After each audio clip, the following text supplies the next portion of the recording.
service charge as well, maybe managing the place in terms of light bills and utilities. That's my service charge. Any other fee or bills outside any of these that I've just enumerated, it is illegal and it is criminal.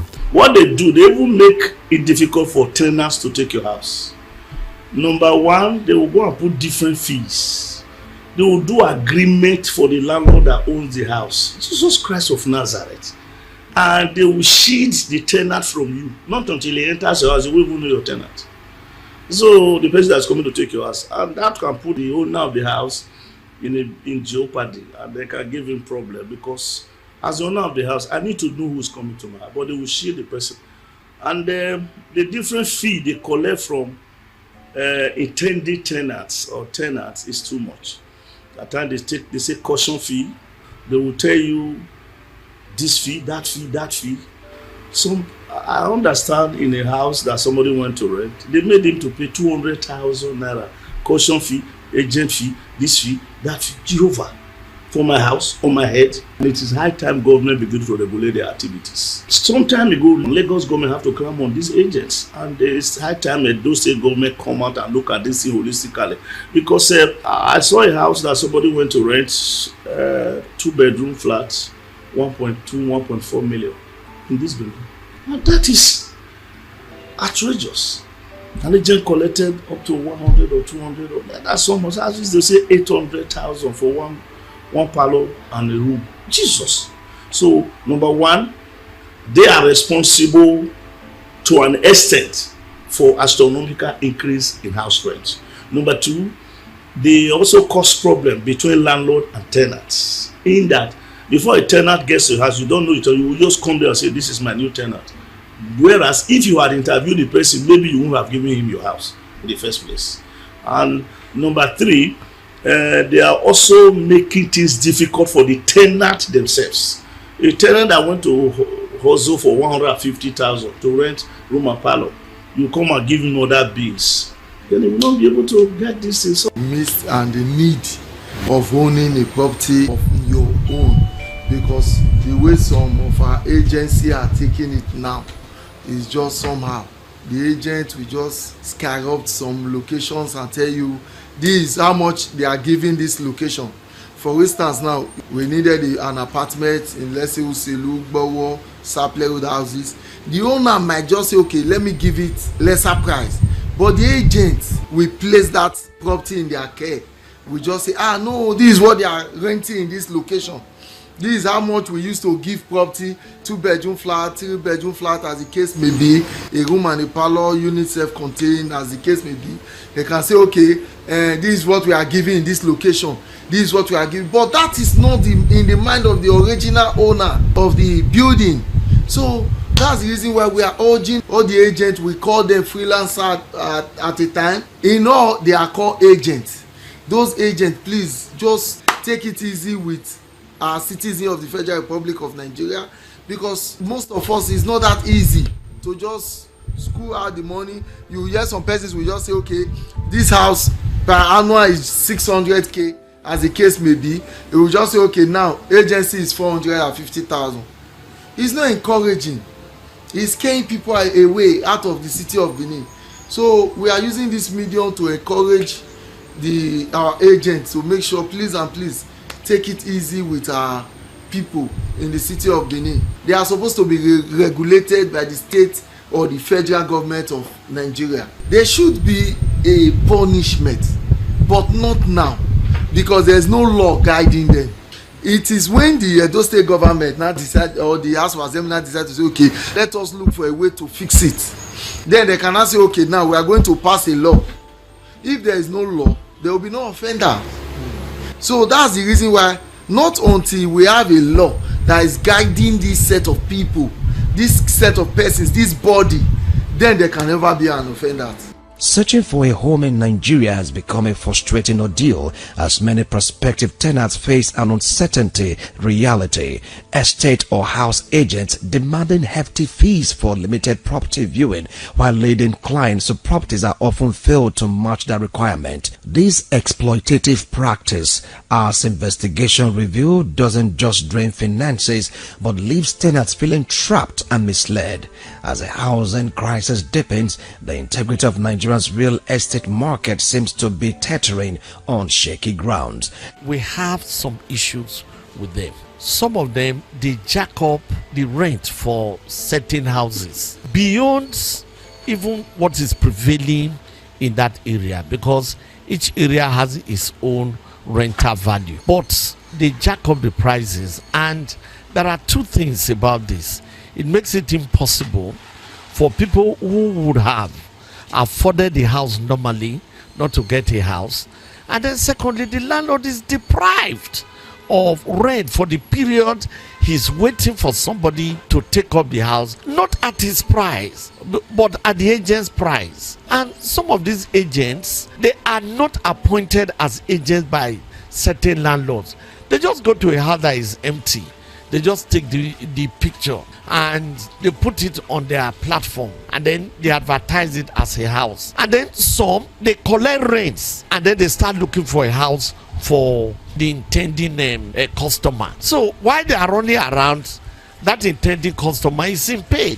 So these are some of the unwholesome practices of some of the agents. And some even collect money, and at the end of the day, they don't give the customer a house, and they cannot even refund the money.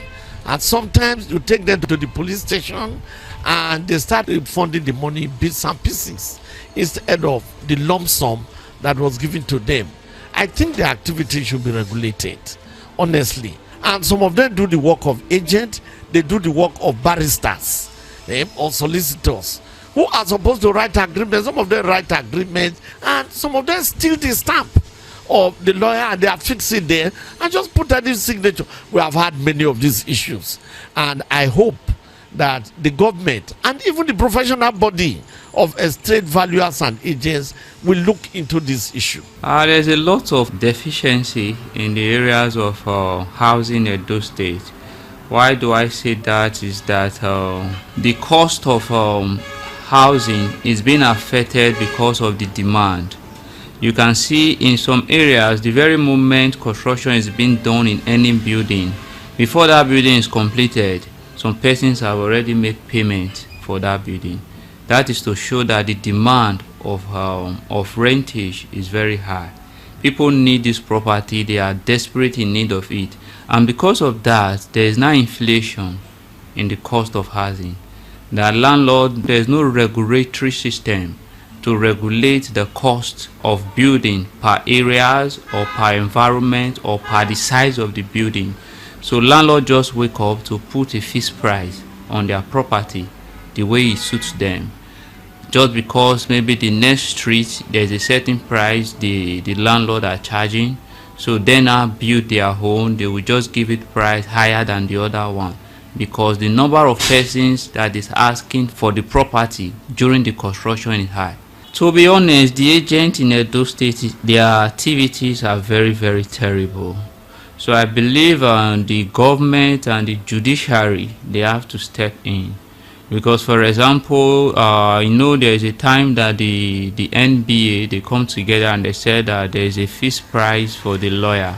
The lawyers has a fixed price, maybe 5%. If it's above so amount, it's 2.5%. So there's still room for you to negotiate with your lawyers. All these are professionals. They have their own regulatory bodies. And also the government has to step in, because roadside agents will just give fixed price. Sometimes they are even trying to aim higher than the owners of the property. You will see a property for 1 million naira. Agent will tell you that agent fee is 300,000 naira. You don't know how much they buy block. You don't know how much they sell sand. You don't know how much they sell cement. You are even trying to share the same profit with the owner of the property. So the government have a lot of work to do.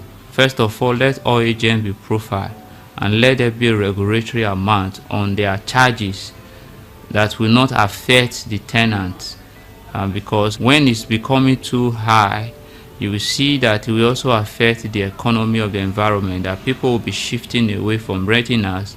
We don't want situation of what we are experiencing in some states like Lagos, where people are not staying under the bridge. The cost of renting a 2-bedroom flat is 400,000, but you see some persons who happen to be agents telling you to pay 700,000. That is to say, they are collecting extra 300,000, and you ask them what are they doing, just because they know the owner of the house. It is that time the government and the collective effort of landlord will bring together to make sure that this problem is salvaged. You'll be so surprised that in the first 1 year you are going to pay 700,000 for 3-bedroom flat. They will tell you subsequently you are going to pay 400,000 or maybe 500,000. What are you giving the 200 or 300,000 to one man sitting on his own? What is the work of this man? Just to bring a link between the owner of the house and the tenant. To me, it's outrageous. We are having this problem, and the painful thing is there is nothing like soon they will understand that they are evil. Sorry to say, I will say it. Some of them, not all, are evil. You are collecting outrageous money from people, 300,000, or some will tell you 20% rate. If I am to rent a house for 1 million, 20% will be 200,000. Waiting the happen. In a nation where access to comfortable and secure housing is a fundamental need, a disturbing trend has emerged. Estate agent or house agent exploiting the desperation of prospective tenants to maximize profit.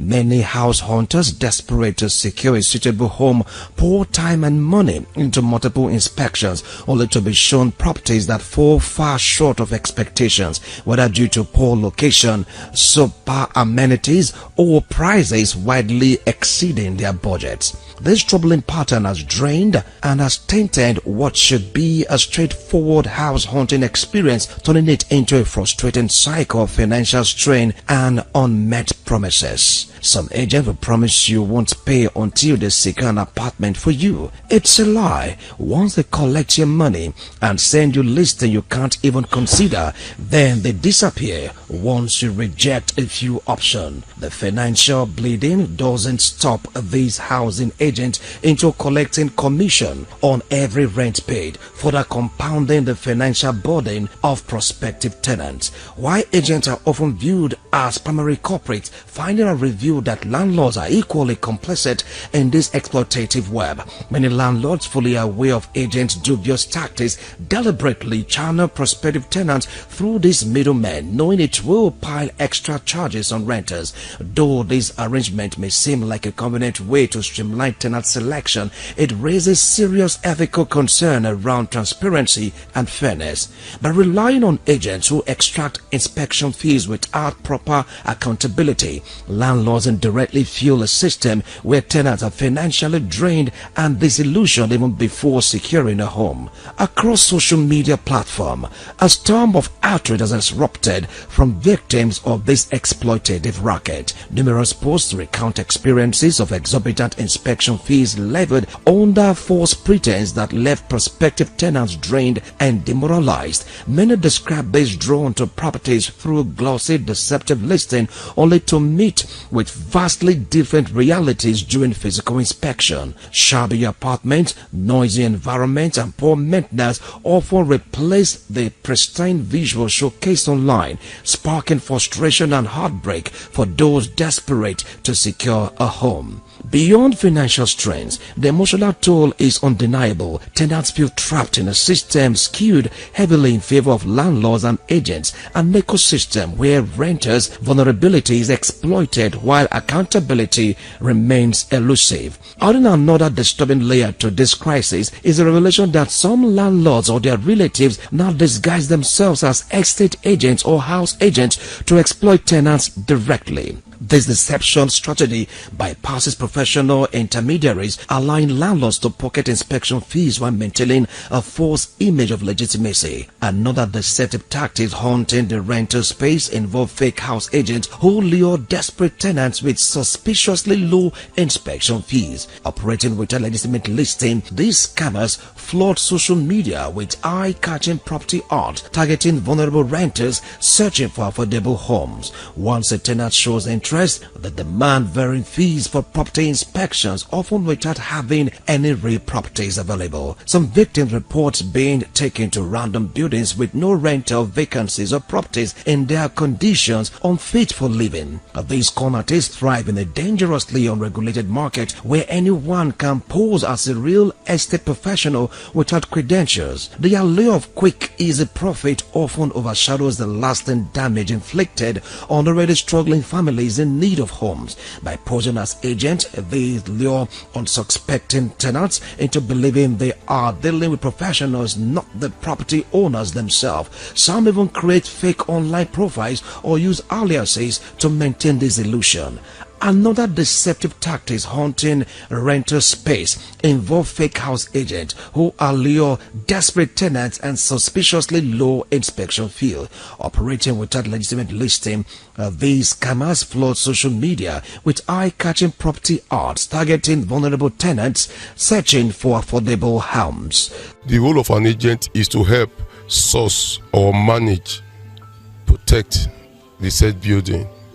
So if you are paying, whatever you pay, you say you pay to an agent, the agent at the end point replies back to the landlord or the house owner. So if we can also say, we do also have some, what I would have suggested that we were saying, agent that tells you they want to search for something for you without. But the bottom line, that agents hike in house rent, I don't believe, because where me or you stay, some people have houses, and because of the stress of talking to these tenants who in total don't help maintain a property, you handle it to a man, an agent who can help you speak and understand the language your tenant speaks, and to relieve you of their stress and burden, you give the agent to maintain.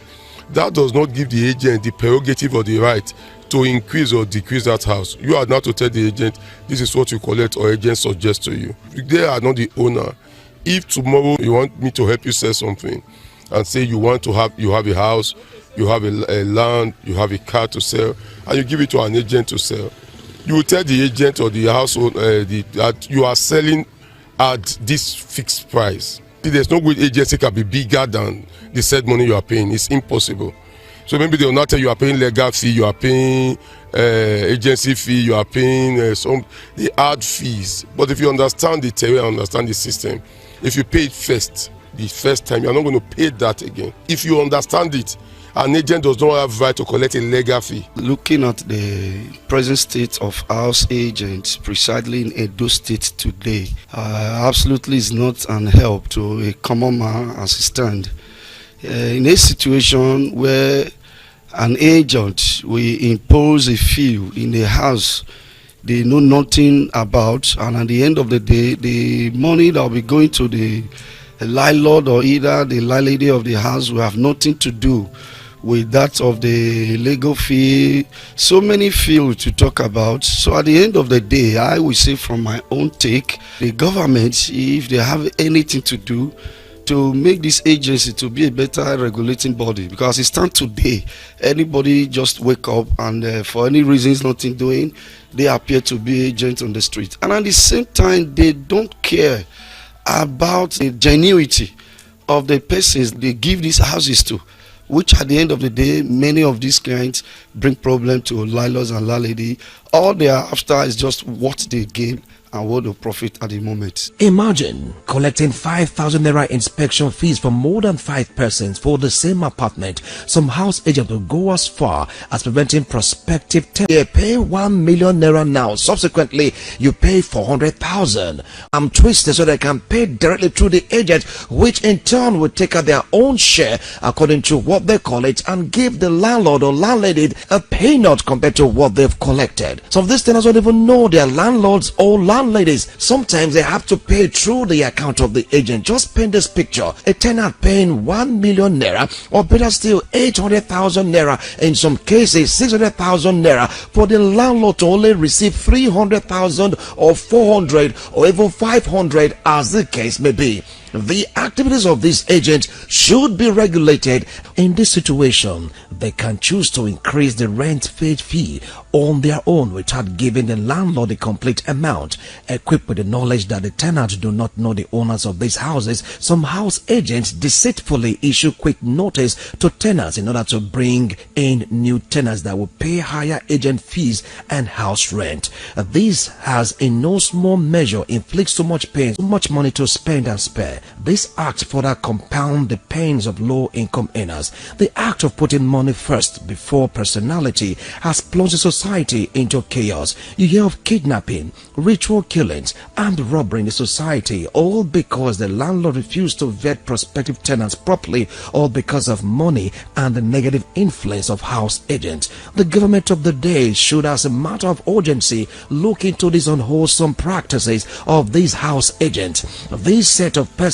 should be regulated and prosecuted if they desist from this unwholesome act. The government should set up task force on accommodation and housing matters, as done in some states in Nigeria, to checkmate the unwholesome practice of these house agents and greedy landlords, so that both high and low income earners seeking accommodation can breathe. Wilson Omasho reporting.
Waya bota now.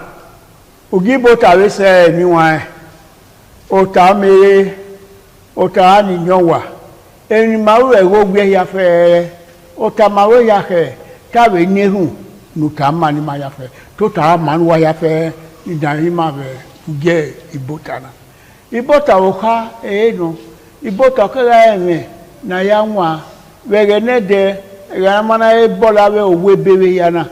Ota ile ali ba ene ononya wa ishemokuku ka me ke ya atoha e wana do ahin emi o hare nonya wa o hare ne de ya fe ibude na rie no ma e ibota kini wa ibota ona disable yo ona ga literature orebo e ibota ko hao kiguna edena ni wa ugie bota ni mame okay de kan emi no wa sunu kana vegena ewa bayiwe ogwomadia ogobima bayiwe mo no iku matota yo wa no agbaruma no same no won unye no pe alewa bayiwe mo no ise ti iwe ba do bo me iwi mayiwe ena ya fe obo ya se egbugbo na gbe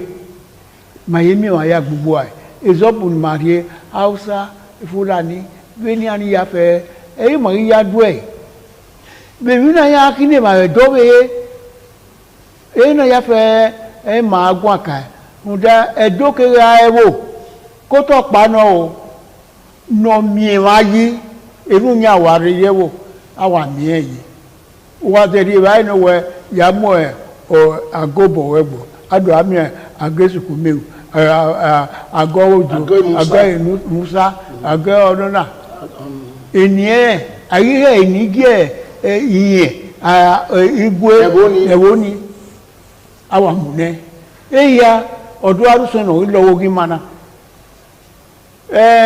mami no sunu bogege keke na eyeye na ya mare wani vie iya na ya yowa wa emi no hi eso we me ma no eso we be me ma enya na fiaro ina ya ma agwa ka be putana no gwe gwa yore ma ge pastor kavari munamure iwie do no wo me wa bi tuta wa bi dan ho wa be ne ge kai ofun ebo sa oba gwa yaro ọba atọpẹ iṣẹ́ ọ̀rẹ́ wọn tẹ́mẹ̀ Victor Bizugbe ẹ̀dọ̀nẹ́wò wà ẹ̀dọ̀nẹ́wò zọmọ̀ ọ̀wẹ́ náà tẹ́mẹ̀ mọ̀nà mọ́nyàmíà ẹ̀hàtìrínú nẹ̀rí ẹ̀mẹ́ wáyé tí a gbówá sí kẹ́pẹ́ tí wọ́n ní wọ́n dàm ẹ̀mẹ́ máa gùn náà àwẹ́ náà tẹ́ àmọ́ yà rẹ̀ ní ìyọ̀rí ẹ̀wúhù ọba àtọpẹ. iṣẹ́ ẹ̀dọ̀wẹ̀ náà mẹ́ ọ̀sàyọ̀ wọn bọ́ sẹ́yìn díẹ̀ ní òbí ẹ̀rọ lẹ́yìn tó wáyà fẹ́ nìdá yìí mà sọ́ọ́bọ̀n dáwọ̀ ẹ̀jì máa tẹ̀mẹ́ dà máa wà ẹ̀rẹ́ ni máa wẹ́ tá sọ́ọ́bọ̀n gbọ́ wá wẹ́ abí ẹ̀wọ̀n ẹ̀wọ̀ na ya dolo wa dolo de yi eyi bota kini wan ni mare ta se wa bi awi ya wo de ko de ya fe na ya dan ho ore bota ma te me da e na ya dolo wo yi eyi mata ni ma agwa ka de na e wa no wa nya kya ye na e wo gi ro ni o ta bu wa we e wo na te gelegele manya eme ni mawe nya gelegele e ma ta no emi ni gele sunu a eya we no na ke wa eko ohun a no ohun a no dogbo obi oba no o ma biye ona agwale mo ana wo no ovi emi yeze ovi emi olokun o ya ri odo ayi fi yo ni ya ne ni wale le ahia ndo oba ya ro emi ana wa fi ani bu ayo ni ara wu e olokun ni ara te eko won no dogbo adu akeke won na emi ma mi mai na iwe do re ke won akuri aya ko a iwe do re gelegele akuri aya ko a eni ko wa bo we degbe ejo we no na ewe wo ni bu we bi kikini ya fe e kema e no ma nya e na we te bi river wo ton e ya fe baya do na ẹni wọn ọba no gedo wala ho so ni ma gwa ka fi wori e no yi do a itohan wi le ko ni ma me no yi no do a o zan no gi mana e ma je na ni wọn no gwa gwa re ma to temege pastor kavari munamburi to mo no wọn obo kina do ma to ne iwe do no go me wa e ne eri ma go ha ni mu la jana no kan ido level osamo bo aye edo ona yoba yo no ga eri ma ya fe no aye edo kian oba na je nigi yo kao le da de eboye na ga gba o re oba lugo sanowo dua owe yodion we na be are da debo unda ni ebotie grassroots eba woman beno boy se eva no ba oge asefen ni eje we asefen na we ga rima zeme no gi waya dole bo weje zeme odion we waya dole bo weje zeme okao a oe no rebo ni netingi gwe no barietina no gwe are asefen na waya dole ye ewo rieri mo paga e weri ele bu we no da uga e wureba ige e oge gbewe uje urera ne mane na bio iwo bo ve ne dogba ya rebo ni ve na ebo ni aya made oni emi we ara o be de agbe mami egon unda e gona ma eya opa ya eva ya awe ibe benureba awi be kalabareba awi be obojareba adosega ibe fulani ibe bi ausana ni laro we na eso no wa vie milala eni ga ivie milana aviola ebo na we no jo we ga gba oge oso ya ri e gai o ga ri nya ga ri owede o ga ri aka le ri aga e viere ya ga so ayi me no ze yin ai e ri o ojo we e ri o èmi náà sùnù náà wẹ́dà ìṣẹ̀wé so ìrí ẹ̀dọ̀ rí yóò bọ̀ wù wẹ́rí mírí ẹ̀dọ̀ náà ṣètì mẹ́ blọ́kì àṣì àníyàn náà wẹ́rí mírí ẹ̀dọ̀ náà gbìhùn náà rí ewé zọ́bù àṣì àníyàn náà bẹ́ẹ̀ni rí má yẹ Germany bẹ́ẹ̀ni yá Italy yé Europe yá gbọ́lẹ̀ ìhó náà kọ̀ọ̀kan èrí bí àwọn sánà rí bí ọgọ́jáde kẹ̀mú yà ládìá do aro tẹ̀dọ̀ múdà ìrà ara sẹ́nà ẹ̀ náà ìrí ẹ̀bọ̀ sẹ́yà nìkan dẹ́gẹ̀ yẹn do awo ìwúlẹ̀ náà nìyí ẹ̀bọ̀ náà do awo náà màkà awọ ẹ̀jì ìrí ẹ̀dọ̀ kà gbé zọ̀bù yẹ ká mẹ́ẹ̀ blọ́kì yẹ ká gbẹ́yìn gbó yẹ ká lè gbọ́ yẹ ká wọ́n náà àwa filẹ̀kùn ànìkan ẹ̀hún ọ̀nà rírẹ́ wò ọ̀nà tó sẹ̀ máa nà ọ̀nyà wò gbẹ̀dà mìíràn ṣe lè ṣe iye bẹ́ẹ̀ wíyá lọ́pọ̀ bí èso olùgbò àtẹ̀mọ́ àti wọ̀wẹ̀ mi àpò eyóre múdà wẹ̀ àgbọ̀ pí ọ̀pọ̀ ọ̀pànà orí àbọ̀ ọ̀yẹ̀ pòìpòì so wíyá gbọ́ àmọ́ à nálà wò wò sẹ́bọ̀dọ̀ wẹ̀ enóge ọ̀ka o nálà o èèmà mẹ́rin ọ̀nà àlàbò wàdí àgbà òkò tọ̀. àbú màyébù wẹ̀dẹ̀. ọba àtọpẹ̀ yìí. ìṣe èyí wọn wàhálà náà tá ìtìná rẹ̀ tẹ̀sẹ̀ ọ̀tẹ̀ mẹ́rin. ẹ̀dùn náà wò wá ọ̀wí dọ̀lẹ̀ wò ọ̀sẹ̀ ọba àlẹ́hùn náà rí àwò. orun yẹn ìyẹn orin ọ̀wọ̀n tí a tó yẹ ìwò ya bún sopani maridodo sẹ́fì náà ọ̀nàdó yẹrẹ náà rí ẹ ogun òmìnir ọ̀nàdó ìfi ẹ̀pọ̀ ọ̀nàfi ìfúnlẹ̀pọ̀ ní ọ̀nàdó ìfi tọ̀ àyẹ̀dọ̀ ọ̀tẹ̀ kẹ̀kẹ́ náà ráyé ọ̀rẹ́kẹ́ ni màtòbí máa wé mú pàmùwé rẹ̀ yàrá ẹ̀ wẹ́ ehue náà bàá miẹ́ wẹ́ iyọ̀tàn ọ̀nàdó alóhùn náà fi ẹ́ ugbó náà ọ̀nàdó ha ìyá ìsọ̀mà dẹ́gà tiẹ́ òrùn yẹn anaghị ụwa na edia anaghị ụtọ na na-amụgbo amaka ma wiyan ri nyaa so pani ya na ri wa we gbo e na o ya yan ri gbe o ra ku no nyaa o ra ku eyin to ni re o we ni me right be ni buta ma re bega e yan na be do mi ewe awe ni ate pe fi aye o yan na pe so ru abo ni yan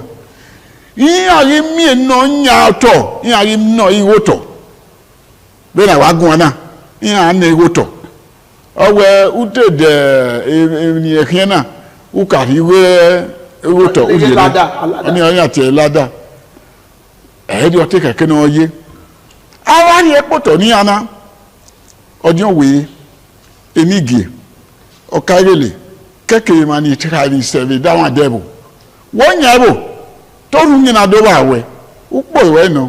Lebo tell where you step on toes. Uri owe yo emata no do gekunu ere. Uga yuku reze imi yo gwe.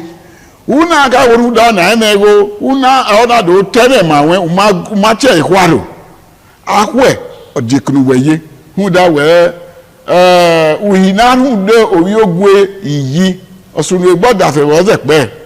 De ga na me woru yen na ga rebo we. Okay nuwe nwe wunore bowe be na America di gbase ai nwe wunoro be na Britain se ta nwe wunoro America se Nigeria ama iwe edo ama iwe igwepa udo we uma nwe wunoro ewunuye uma emani le ko ri ma ru nyenore dawa do be wa anyi piripiri enori wa ke da do ewu no hin agba o kiyeke sabona gi mado yavie we enima iyobi masi no ola wa gi magba okoto ga eno we ma me rebo ga eno gi mado lo yi ga eno ri aye na gwa ahwe yi ba ni re oba to pe ise we se otenwe bizugbe wa hewe ni e bai Canada imi ave ri bai ni e ya mo yo to ni oni wa o ka owo bí ọjọ́ wo kẹ ọ̀kárẹ̀lẹ̀ kẹwẹ́ ẹjọ́ ìrẹ́wò ẹwà ààrẹ àrẹ̀kẹ́ ní àjẹ́ òwà ní àtúntà yìí àwọn àgbẹ̀nì ní àyà fẹ́ẹ́rẹ́ ìmáyáyíwẹ́ ọ̀kárẹ̀lẹ̀ nẹ̀ nọ́bà ẹ̀mànà yẹ̀wò nọ́bà ẹ̀bẹ̀ rọ̀rọ̀ ó yà ṣe gba ọjọ́ wo ìnà rírọ̀ náà yẹn yà rẹ̀ bẹ̀ ṣé pàǹkà wà ní bẹ́ẹ̀ dẹ̀wọ́ àwọn àgbẹ̀nì ní àyà tó wà ní àjẹ́ iya wuna aro wani aya wuna lele aya ni aware o wa ri opa la wa o te su ke va ya fi ogban re kí n fa pọ̀ lọ́gbẹ̀ẹ́. o ya fi ogban re o do fi ọba gbé ayi ni má kó awọ́ ọ̀fẹ́ wò rẹ̀.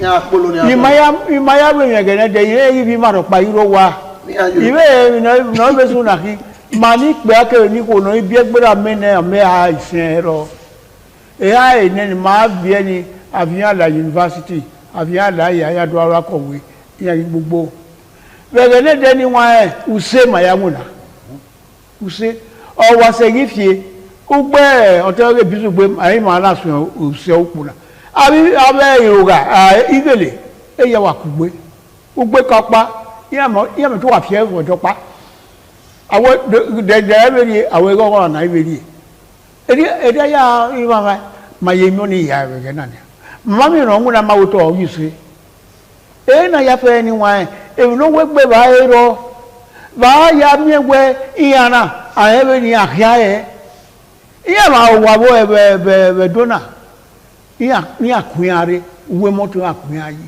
mai mi egusun o da be bu ya o da wo be doctor ye ni o ma gbo wa awudo ni e mo na o la e ni gere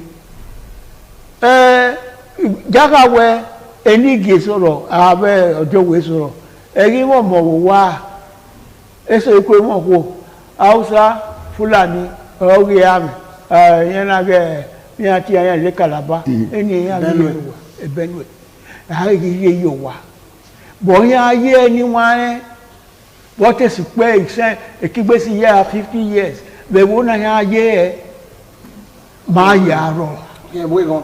gbèké ọ̀kẹ́ gan ni ọ̀kẹ́ yẹn kì í lálọ́dù ìyẹn kì í àyàbí ẹ̀wọ̀n ní àbíẹ̀lẹ̀ èmi àyàbí ẹ̀lẹ̀ wọ́n ní àwòdọ́ òpè ọpá mi ti bíọ̀ mí yìí sìn gbọ́sọ́ ọmọ kò gbèrò wá ọmọ kò yé ọgbọ́n àwọ̀ wá ìyá àbíẹ̀ ọ̀nà ọmọ ẹ̀fẹ̀ ìyá yé wọ̀ ìwọ́ ní àwòdọ́ ìyá ẹsẹ̀ tí kò kẹ́yẹ ìfẹ̀ láre ìyá ọ̀fẹ̀rẹ̀ náà sọpọ̀ àmọ́nà àfẹ́bùrẹ́ mà ẹbí ẹgbẹ́rẹ́ ẹsẹ̀ mà ẹbí ẹgbẹ́rẹ́ ya ẹmọ́ ni màá rẹ̀ máa rí ìyá yín gbó wọ́n yá tá ẹ̀ máa sọ wí máa sọ onígìso ọ̀hún ẹgbẹ́ mára ọwọ́ rẹ̀ dùn yọpọ̀ wà rọ̀ wá ibi Hausa ìjọkẹgbẹ ìpè á nílé wa ẹnẹ oge rorò oge ẹwò rorò wàá tẹni ẹ ní wọn ẹ wàá dúró ní ẹ ní mayé náà wọn náà wẹ ọmọnàbà àtọpẹ ẹ náà wẹ ní gèké yàfẹ lásìkò kókó náà tẹwé nìhun yẹn ayé rẹ wọn náà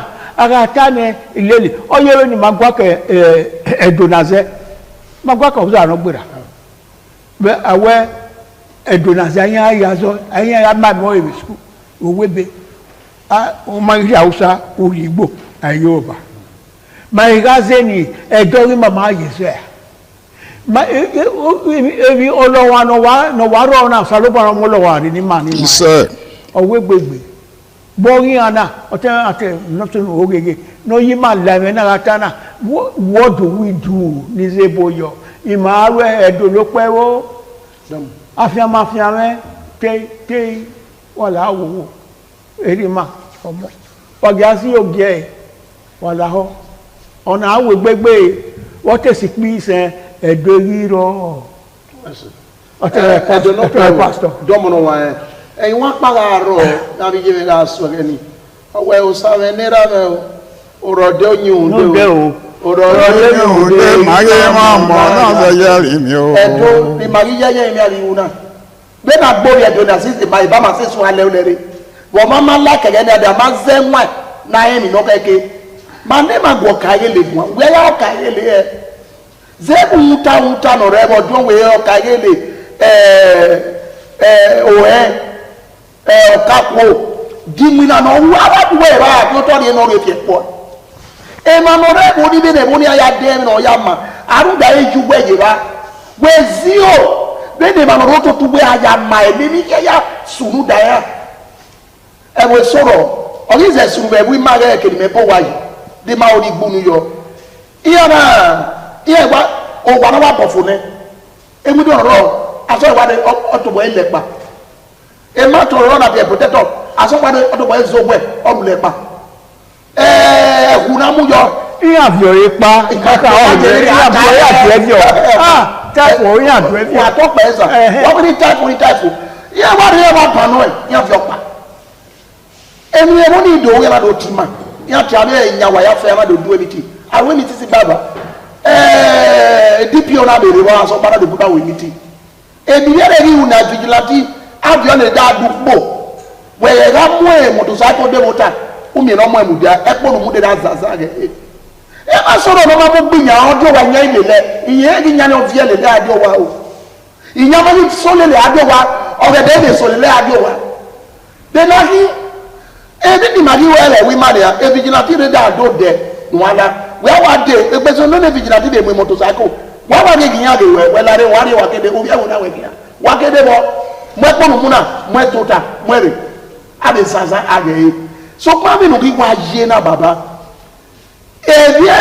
Hausana bi ogoja no iye no ko di ko ba so odore we iye ibe re la re gunya me ni ma gunya zeje iye ra de e de nya abie o ga bi re to bi ya tono to ya vinya ni amadoa ya kpon ya kpon no ki wa be sunura ni iye benu e la e wo iye ya to bi ya afie dineri ya ni ya mako aro iyan la re ka yelu we wa mi ko oge sabie oge gbogba oge whether izao o ma yi swabeye ibi ewu enya ogbeyo ko mu digo nu emi ere yepo oge kewe e ma beri o be mezi e nu taba e de pada aro baba hotel dona in immigration e do ari ebe ne jadi bi awon sano lama baba mu ya mu da wala ebe wa mu ye gbe wa be kiye ye no ga we pe sumeka ye gbe di e da we ge authority yare bu na ọsẹ ni dọwọ adẹbò gíga mọ ẹ ọgẹgẹ wàlàdà mọ wà ọgbàgẹ wàlàdà omi ara abẹ ìgbàdàn ọyà sí ẹkẹsẹ wàá mọ ẹ ọmọ yìí tèmi ọwọ wẹ dọgbọmọ yà mẹ blọọkì wẹni orí ẹni ká mọ ọdọ ọmọ ìbáṣẹ nà ẹwọn náà yà ẹhọ ẹ ọmọ rẹ rèé ọmọ abẹkẹ ẹbùdó ẹwẹ wọn tàn án ẹwẹ wàá rèé ọwọ tiẹ rẹsọbù ìbáṣẹ gbọ ẹdí ẹmẹgùnmẹgẹ wọn yà lẹbùn náà ọgàdì ẹ mọ wẹ a signature no giro ọdún wẹrọ nwẹwẹ ọmọ náà nù ọba ìlú gbọgbẹrẹ ọdẹdẹ láti wọ ẹkìn àpá wọ́n ẹni wọ́n kó oyè ìmí ọ̀wọ́dún bọ́ ní ẹ̀nà ọ̀rẹ́dẹ́ ní wọ́n sẹ́yìn ìmọ̀ amádásù wọ́n kì í ẹ̀ dẹ́yìn ọgbẹ́ ọba àwọn àná gbẹ ọba àtọ̀gbẹ́. wẹ́sẹ̀ ẹni wọn ẹ wọ́n ẹ̀rọ náà tẹ́nà náà bẹ́ẹ̀ bẹ káyọ̀ yìí níta ìbá náà bẹ́ẹ̀ bẹ mà ní parí Amẹ́ríkà mà bẹ́ẹ̀ bẹ wọ́n bẹ́ẹ̀ bẹ mà ní lẹ́lọ́tọ̀ mà bẹ́ẹ̀ bẹ náà bẹ́ẹ̀ bẹ mama beni ma pa dala ka wa ga re won na mu bolo o te bisu gbe yere ke re yege kan bo ane mami owe ahoba eogi manedo eki ero hihi ahoba eogi ma eki ero hihi mami we de ga na mi we awi itohan sabo na agbima wadiana ege bi gbima wadiana mama ito han mara ame na na vie masikegbe na na mi ewi ana do yo we ya wa dania e de de bi no gba odun we o kagele enogi wa re wie inwina na obi yu wa gbe ruda wa ene botie grassroot wa si kototo se ne wo ya bere na se ti ya leba we e bi kemi na sunu ana mi ewe ma na vela wo na le ni are na yeah, don't win now. Me always hearing a good and better. No one man. So, man, any man do a large to toy okay, Kakabora, no Kakabok Mamadi. I have your yeki. A mammy not there. I have your idea who now in yeke. I tell you that have your level, but a mammy no read then. Man, have your not to do with your bonoma. You're not going to read bomana. Eh, no buy. Who that way, if not soon, away now you look can't get a man. Ọlọ́yẹ bẹ ọ̀gbọ̀ara ọ̀ma emu èmi nìyà ẹ̀dẹ̀nà ọ̀gbọ̀ara de ra sìn èmi náà kó akínà sóòrò èmi tó dọ̀ ẹ́. ìyá ọwọ́ wẹ̀rẹ̀ lu ẹ̀ka dàbà ìyá dé ìyá agbègbè ni adé ìyá yàtí nípa àwọ̀ ọ̀yá yàtí ẹ̀mí àrèwò wà náà gbègbè kan yà nọ náà gbègbè ẹ̀ màgùn akánà náà gbègbè sẹ́wọ̀n náà yí ayò. Akabo yin arogbe na ana mwela dia enia o agoma o re police station o re kenoki we go ma no ki ye busa ni ni ye duno ye ge wono ye no wa oge no wa yin abi no re Asetia ni wan. Ya iwe we ni matala ni wan. Ma be mi salo ba be ni nika. Abe ni e bi ma dade. E ma dan avio gi mana. Ma mi ayi beto salo bo sabana ge e ma mi yi ni ma ti e mo na e gbi ma o. Isa. Wa ti o mo wa ti o vien wa ti e gbu wa e. Isa. Unda ori opa ka o se do. Imunara munana ya ri e bai. Ori opa se ti munai ni wan ude ibi ma ya ro ege nede ero pari ro iyan ku ni we ro iyan oni ayo bo kan ibi aya kuto aya wona hiwa no awa ayo wa no do re ihun ni ya te setin wona o wa setin wona ka wa ikoto ade akugbo iro egbe ni kata si nana ne edo kugbo wona amu na ari orun na use amu gegbe oni ma ya wona oni yero a unda ma mi wa we ni ware edo awe ni wa ya yu ni wa ma wi bude na ne do wa dan ho se do no pe o ni wa ya dan ho awo do we awe ya fe ke awe ya ni si wona wa hu na aro ni wa na me we e ma ni le da de kini da do ye ido nu we ye o wa ni aye o wa ne ma ye ni ana wa si koko yan wa re ba ai ro te ya ebijilati wa ya se maka bote awa na we aye bi ewo ba bijilati ni bi aro ni wa e be ma na mu gibo ta de na to ni wa oba to pe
ITV, certainly the best.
Thank you very much for joining us on the program Healthy Living. What is the kidney? The kidney is an excretory organ in the body which is for metabolism. Tuberculosis affects many organs in the body.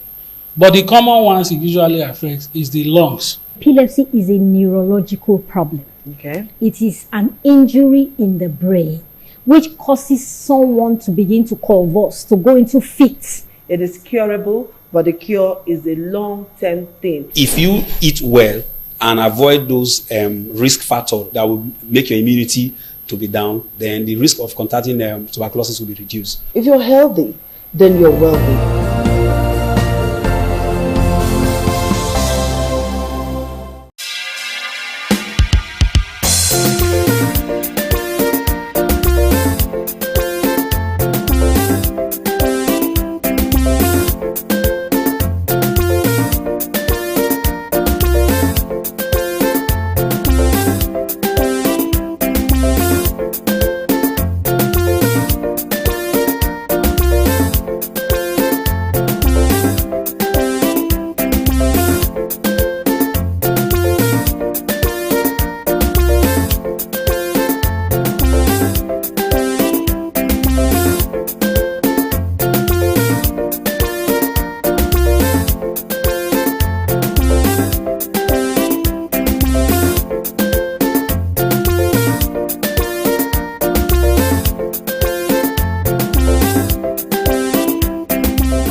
Hello there, thank you for joining us on this special interview series on independent television. And I'm Sonny Duke Okosun. Our guest today on the program is the Ambassador of the European Union to Nigeria and ECOWAS. As a matter of fact, the Ambassador of the European Delegation to Nigeria and ECOWAS, His Excellency Ambassador Gauthier Mignon. Thank you for obliging us your time. Thank you very much for your kind invitation, sir. Okay, how would you describe your presence in Benin so far? Is this your first time in Benin City?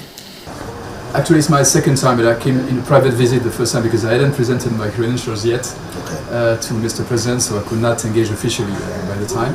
So this time it's the first official visit. And I came really with an intention to see how, to review the cooperation we are having with Edo State and to try to see how we can scale it up. But I took the opportunity to visit yesterday to participate to a private preview of the Museum of West African Arts here in Edo State, which is a project I already saw last year when I came first to Benin City. Also, so how would you describe the level of partnership between the European Union and, of course, Nigeria, and particularly Edo State? Well, with Nigeria, the European Union, together with its member states and its development banks, what we call Team Europe, I think is the first partner, is Nigeria's first partner in many, many areas, in trade and investment in particular, and also in cooperation in many areas. And we have 730 million euros in grants for bilateral cooperation with Nigeria between 2041 and 2027, plus also sizable amounts of loans, subsidized loans. And with Edo State, we've had good cooperation in several areas. I'm thinking in particular of support to migration governance and support to stranded migrants returning to Nigeria, and many of them are from Edo State. And in the last few years, we supported more than 23,000 people to come back and reintegrate into their communities nationally, and many of them in Edo State, just to name an example. So we think we can do more in other areas. We're also working in digital economy, in renewable energy, and also in projects for communities. But I always come with states so important like Edo State with an idea of how to try to improve and strengthen what we are doing already. All right. What is the policy thrust of the European Union in terms of opportunities for young people as it relates to education? Well, for us, education is key, and young people are a cross-cutting priority in a country like Nigeria. So in all our projects, we integrate a dimension for young people and also for women. And in particular, as far as young people are concerned, we are funding a big national project called Nigeria Jubilee Fellowship Program. It's about helping young graduates to integrate into labor markets by funding a 12-month scholarship for having internships in medium and small size enterprises or public service to get a first professional experience. And this is something that we are now scaling up with the federal government. And we are also offering possibilities of studies in Europe, particularly through the Erasmus program. We have more than 100 Nigerians going every year to Europe to study a master in the framework of the Erasmus program. All right. What is the policy thrust of the European Union in terms of opportunities for young people as it relates to education? Well, for us, education is key, and young people are a cross-cutting priority in a country like Nigeria. So in all our projects, we integrate a dimension for young people and also for women. And in particular, as far as young people are concerned, we are funding a big national project called Nigeria Jubilee Fellowship Program. It's about helping young graduates to integrate into labor markets by funding a 12-month scholarship for having internships in medium and small size enterprises or public service to get a first professional experience. And this is something that we are now scaling up with the federal government. And we are also offering possibilities of studies in Europe, in particular through the Erasmus program. We have more than 100 Nigerians going every year to Europe to study a master in the framework of the Erasmus program in particular. Fantastic. If you just join us, we have with us the ambassador of the European Commission delegation to Nigeria and Africa, who is in Edo State currently on a private visit, engaging him on a wide range of issues, looking at the partnership between the Commission and Nigeria, and particularly Edo State. Ambassador Migno, let me quickly take you on a trending issue in Nigeria right now, which has to do with violence, extremism, and the talk around genocide against Christians is gaining momentum across the world, particularly in the US and several other places. What's the Commission's perspectives on this issue, and what is the intention in terms of helping Nigeria to deal with banditry, Boko Haram, and all other extremism that we're seeing playing up in the country right now? I think it's important not to exaggerate or oversimplify situations which are very complex in Nigeria in terms of violence and insecurity. Of course, it's a big concern for everybody, including for us. We are very much committed with freedom of religion and belief in particular, and of course, any attack against communities or individuals because of their religion must be condemned, unacceptable. But at the same time, we stand in solidarity with Nigeria, with the victims of the attacks, of course, and with the overwhelming majority of Nigerians who are willing to coexist peacefully beyond ethnic or religious differences. And so we stand in solidarity with Nigeria to fight the many drivers of violence and insecurity. And religion is only one of them. And we've been supporting Nigeria for many years through many projects of peace building, of de-radicalization, demobilization of former members of non-state armed groups, for instance. And we are ready to do more. The European Union some 12 years ago received the Nobel Prize for Peace. And so we always feel the necessity to be up to this great distinction that we received, to work on peace building, to work also and strengthen our relationship on security and defense with Nigeria, but in a spirit of partnership and of respect for Nigeria's sovereignty. Fantastic. You're here specifically because of the Museum of West African Arts, MOA, which of course was launched just a few days ago.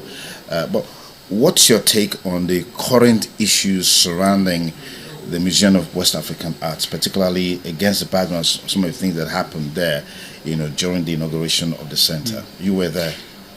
I was there. It was not an inauguration of the museum, actually. Okay. It was just a private preview, because the organizer, I think very wisely, decided, as there were some criticisms, to postpone the formal inauguration of the museum. They announced this already a few days ago. And so yesterday was just a private preview for partners, friends, diplomats like myself and other European ambassadors. The EU has no direct involvement in this project. We are not funding this project. We might do it in the future because we want to partner more with museums and cultural institutions in West Africa and Nigeria, but we have no direct involvement so far. So I came here really to see the advancement of this very wonderful project I discovered last year when I came first, which is a great opportunity for Edo State, for Nigeria, and for West Africa. It's a West African museum. It's not about only Benin or Edo State or Nigeria, even. It's West African.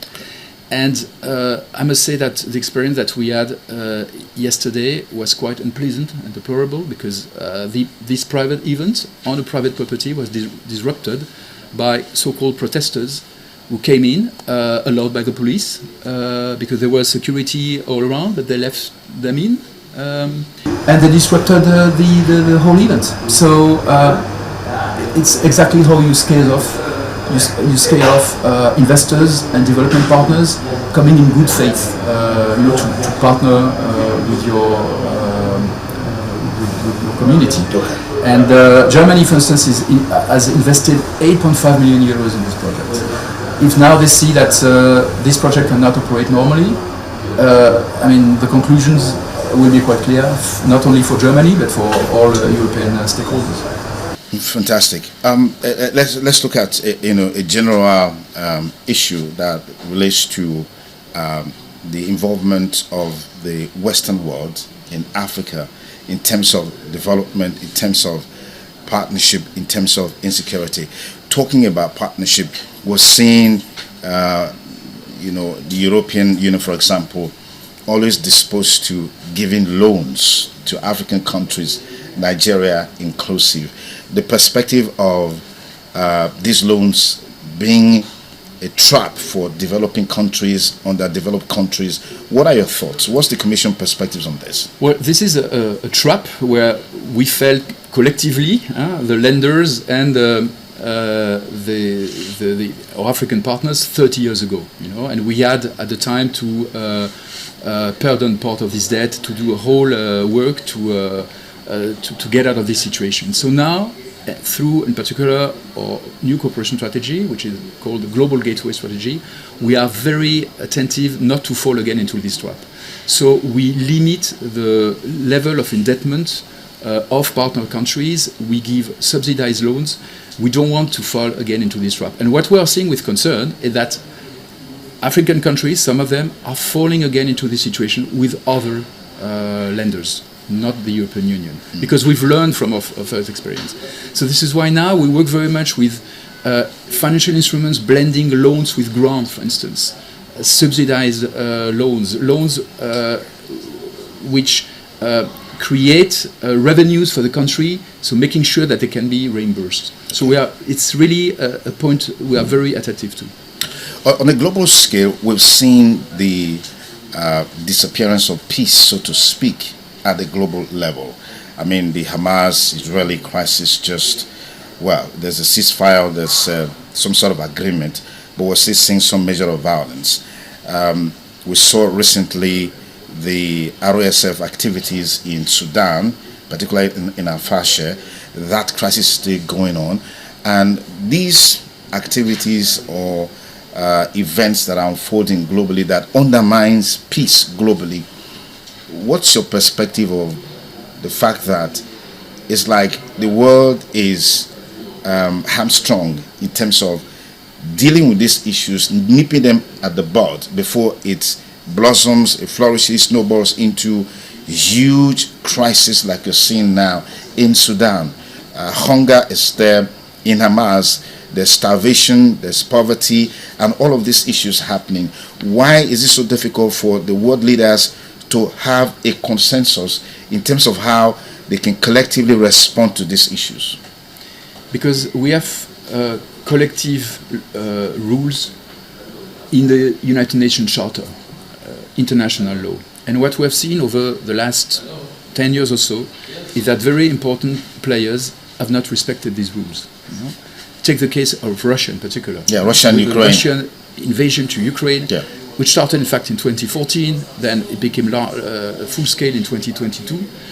Then we, each from a permanent member of the Security Council, a country which is supposed to be a guarantor of these rules, then it shows that everybody can do anything and violates international law without punishment. And so this is why it's so important, and this is why the European Union insisted so much that all countries in the world had to condemn the Russian invasion to Ukraine. And most countries, including Nigeria, have done that. But others, including large democracies, have not done so. When you say large democracy, are you talking about the US? The US has done so, but others have not. And then, other crises also popped up. And then when the law starts to be broken here and there, it just becomes contagious. Ambassador Gottner-Mignot, thank you so much for your time. Truly appreciate this conversation. Pleasure. Thank you, sir. Okay, I've been talking with Ambassador Mignot, who is the head of the European delegation to Nigeria and Africa, is currently in Edo State on a visit, and we've been engaging him on a wide range of issues. Thank you for staying with us, and have a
ITV, certainly the best.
Thank you very much for joining us on the program Healthy Living. What is the kidney? The kidney is an excretory organ in the body which is for metabolism. Tuberculosis affects many organs in the body, but the common ones it usually affects is the lungs. Epilepsy is a neurological problem. Okay. It is an injury in the brain which causes someone to begin to convulse, to go into fits. It is curable, but the cure is a long-term thing. If you eat well and avoid those risk factors that will make your immunity to be down, then the risk of contracting tuberculosis will be reduced. If you're healthy, then you're wealthy.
ITV, certainly the best.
Thank you very much for joining us on the program Healthy Living. What is the kidney? The kidney is an excretory organ in the body which is for metabolism. Tuberculosis affects many organs in the body, but the common ones it usually affects is the lungs. Epilepsy is a neurological problem. Okay. It is an injury in the brain which causes someone to begin to convulse, to go into fits. It is curable, but the cure is a long-term thing. If you eat well and avoid those risk factors that will make your immunity to be down, then the risk of contracting tuberculosis will be reduced. If you're healthy, then you're wealthy.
ITV, certainly the best.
Thank you very much for joining us on the program Healthy Living. What is the kidney? The kidney is an excretory organ in the body which is for metabolism. Tuberculosis affects many organs in the body, but the common ones it usually affects is the lungs. Epilepsy is a neurological problem. Okay. It is an injury in the brain which causes someone to begin to convulse, to go into fits. It is curable, but the cure is a long-term thing. If you eat well and avoid those risk factors that will make your immunity to be down, then the risk of contracting tuberculosis will be reduced. If you're healthy, then you're wealthy.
ITV, certainly the best.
News tonight. President Bola Tinubu warns judges against sale of justice, systemic corruption.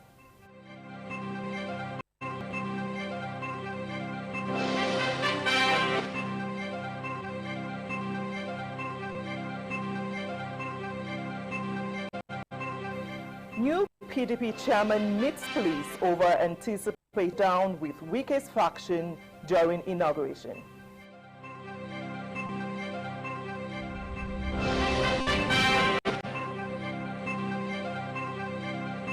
UNIBEN announces activities to mark 2024-2025 Convocation and Founders Day ceremonies.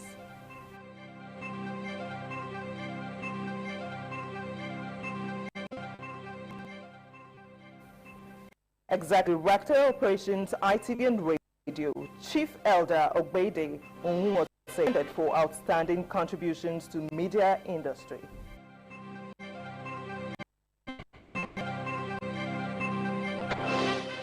NIIA DG Professor Gosa Osage calls on private sectors to join to reach $1 trillion economy.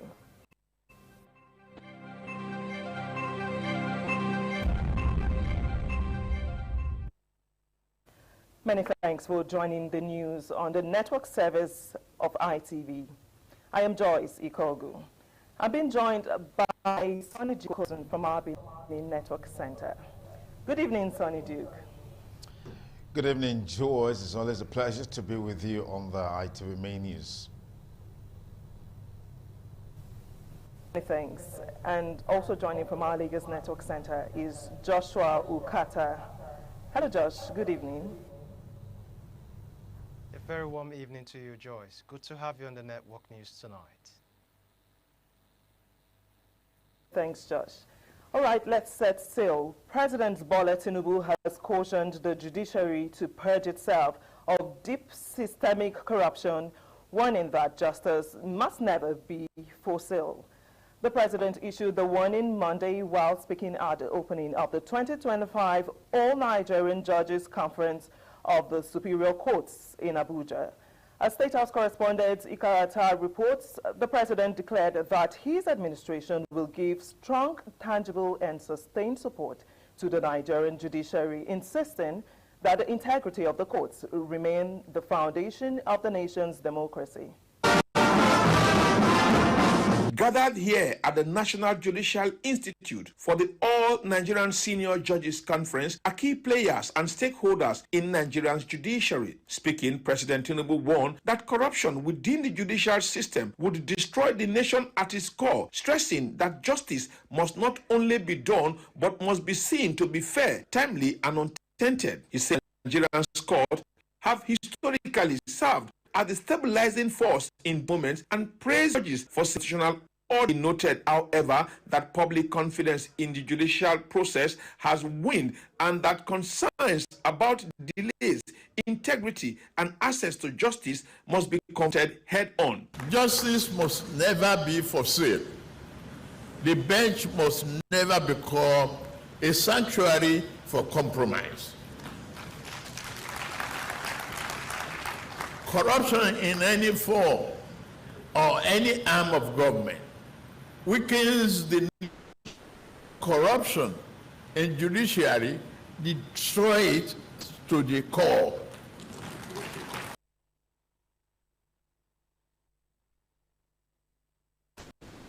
Government loses its integrity and democracy loses its foundation. He said his administration is committed to modernizing judicial infrastructure, expanding digitization of court processes, and enhancing better working conditions for judicial officers. President Tinubu also stressed that no reforms would be meaningful without unwavering integrity, calling for firm and transparent disciplinary mechanism within the judiciary. In her remark, the Chief Justice of Nigeria, Justice Kudirat Kekere-Ekun, reaffirmed the judiciary's commitment to internal reforms, judicial discipline, and the full adaptation of technology-driven justice delivery. President Bola Tinubu's warning that justice should not be for sale is apt, coming at a time when many are questioning some judgment delivered in the judiciary.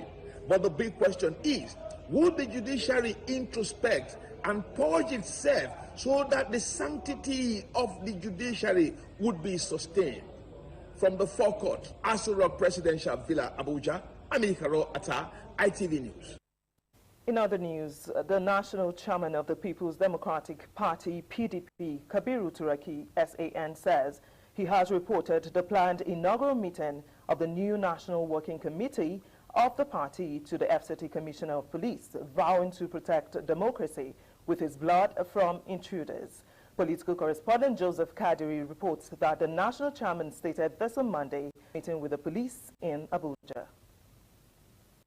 Days after emerging as the leader of the party, the new National Working Committee of the People's Democratic Party, PDP, led by National Chairman Kabiru Turaki SAN, is at the FCT command of the Nigerian Police to report its planned committee meeting and to request police protection to ensure miscreants are kept away from the party's national secretariat at Wadata Plaza. He says he will not allow anyone who has no business at the secretariat to gain access.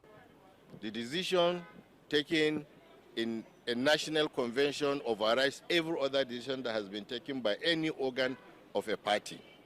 Our national convention had taken a decision to expel these elements from the party, and so they are no longer members of our party. And so we have reported the moves they are making to the police, because we don't want any situation where there will be breach of peace. To defend our party, to defend this nascent democracy, we are prepared to lay down our lives. We will go there to move into our headquarters to conduct our official functions, and if anybody tries to prevent us, then we pray for them. He also mentioned that the Commissioner of Police assures the party of readiness to prevent any breakdown of law and order at the secretariat. The CP had given us assurance that they will do everything it takes to ensure that there is no breakdown of law and order. And that is our expectation from them. We will be there hoping that the police will make sure that they give us all the ample protection that we're entitled to under the law. This development coming after the notice of the weakest faction of the party to DOT and National Working Committee meetings at the party secretariat on Tuesday, 18 November 2025. From Abuja, Joseph Kadri, ITV News. Still talking politics, the African Democratic Congress says activities of the party will no longer be business as usual, assuring that its operations will be anchored on character, courage, competence, discipline, and integrity. The national chairman of the African Democratic Congress, Senator David Mark, stated this on Monday at the unveiling of the party's new National Secretariat complex in Abuja. Political correspondent Joseph Kadiri reports that the party described the new building as a physical testament to members' collective resolve to build a greater nation. Here are members of the African Democratic Committee for the unveiling of its National Secretariat complex amid fanfare by the national chairman, Senator David Mark.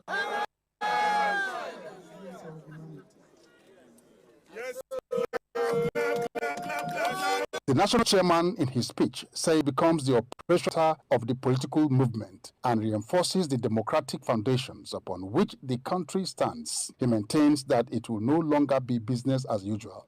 Let today symbolize the rise of a stronger, more disciplined, more visionary, and more people-oriented political party with only one agenda: to serve Nigeria and to serve the people. My message today is very simple and is very clear. This is not business as usual. Everything we do going forward will be anchored on character, courage, competence, discipline, and integrity. In a press briefing, the National Policy Secretary notes that every member of the party will be bound by its rules and regulations. And in the coming days, we are going to release our ethical principles and philosophy. That if you are a leader or a member or official of ADC, these are things you must do. These are things you cannot do. Look, we're not doing this because we just want power in 2027. We are doing this because we see an opportunity to reset Nigerian politics. The high point of the event was the unveiling of the Secretariat. The unveiling of the ADC Secretariat here in Abuja by its national chairman, Senator David Mark, is with its anthem as well as its motto, which is Arise and Shine. The sole aim of this is geared towards 2027, when the ADC plans to take power from the APC government led by President Bola Tinubu. How this will pan out, only time will tell. From the ADC national headquarters here in Abuja, Joseph Kadri, ITV News. For more news on ITV's network, we now join our Benin Network Center. Over to you, Sonny. Thank you once again, Joyce. From Benin Network Studio, the atmosphere in Eho, administrative headquarters of Ohunde local government area, took a new turn as party leaders, elders, and supporters of the All Progressive Congress APC gathered to welcome Engineer Lewis Akharayi, who formally announced his intention to contest the Ohunde chairmanship seat ahead of the 2026 local government elections. Ofure Aneto has details.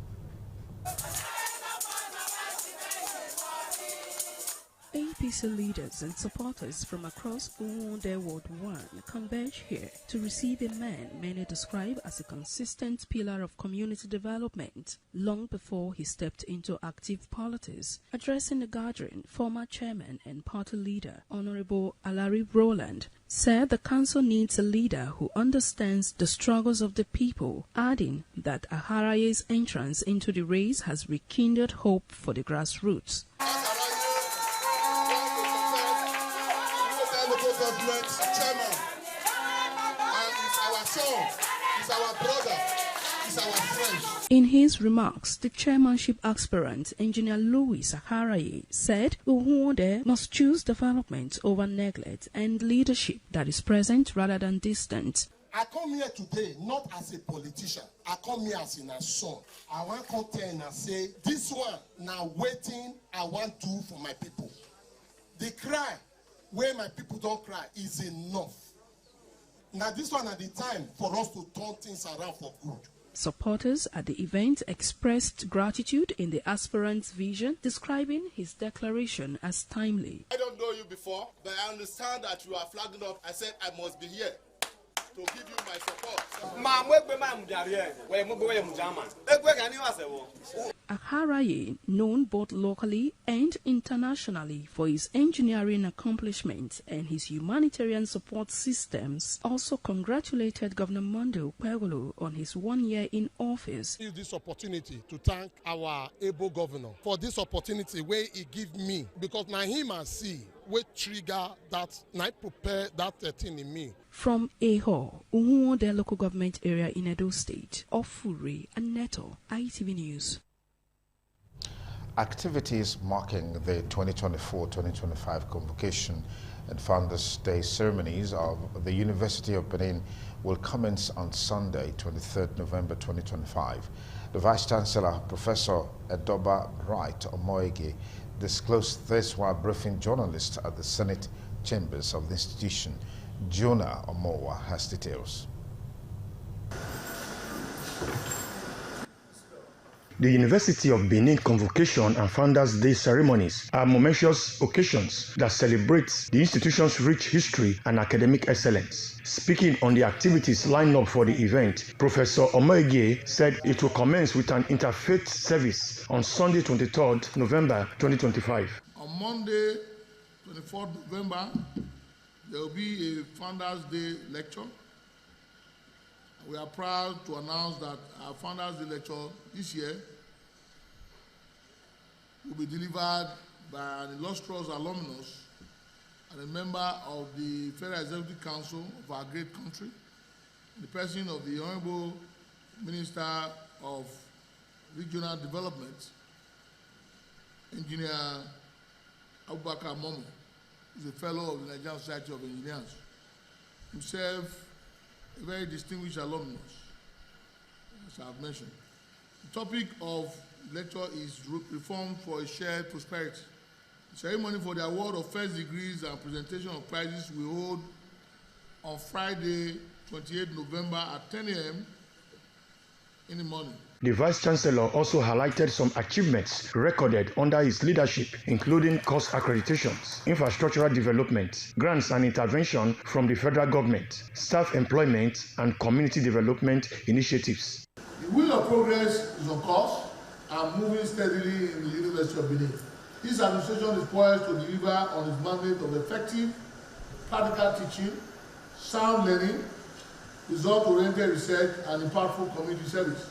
A total of 14,083 students will be participating in the forthcoming convocation. The briefing was attended by principal officers and other senior staff of the institution. From Benin, Jonah Omowa, ITV News.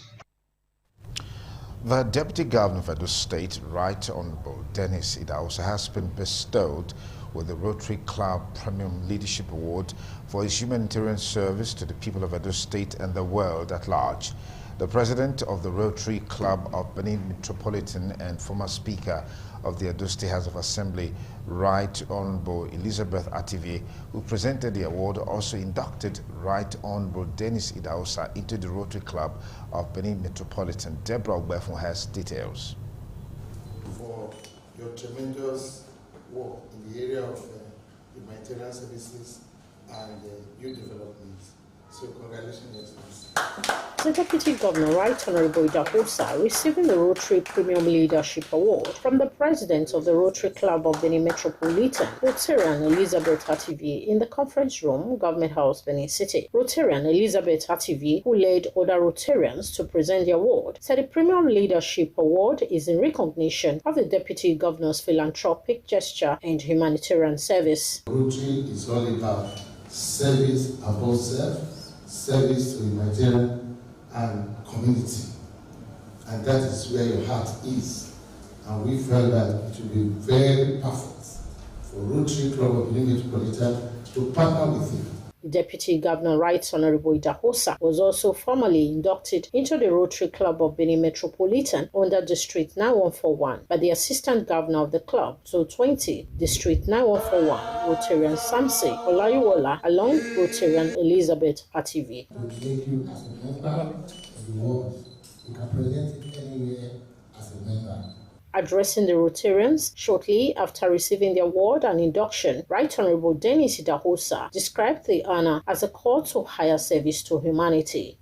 I'm so grateful for this opportunity, a higher opportunity to serve humanity. We'll look for other time to discuss extensively on areas of urgency where I can come in.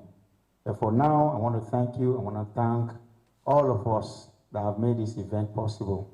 Thank you and God bless you all. Right Honorable Idahosa also received his membership certificate and code of conduct as a member of the Rotary Club of Benin Metropolitan, District 9141, in Government House, Benin. Deborah Ogbefun, ITV News.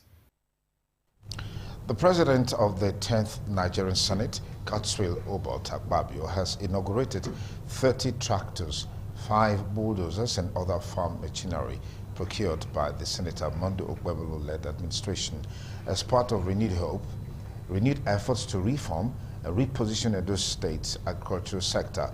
The commissioning of the equipment follows the earlier 70 billion naira budgetary allocation to the State Ministry of Agriculture and Food Security in the 2024 Appropriation Act. Government House correspondent Kingsley Uchegbu has details.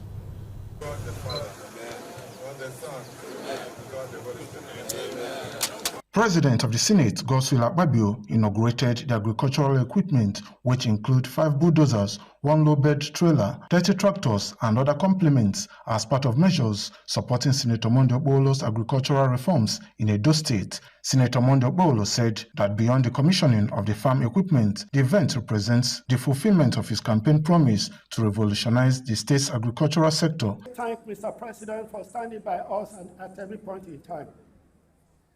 Because Edo people know that I don't have money. I'm a poor man. If Mr. President was not doing what he's doing for us, I don't think the shining you are seeing in Edo today, Edo can shine. President of the Senate, Godswill Akpabio, commended Edo State's progress under Governor Okpebholo across the agricultural sector and other facets of the state's economy. You have looked into it. The most important thing, which is stomach infrastructure. I want to congratulate you.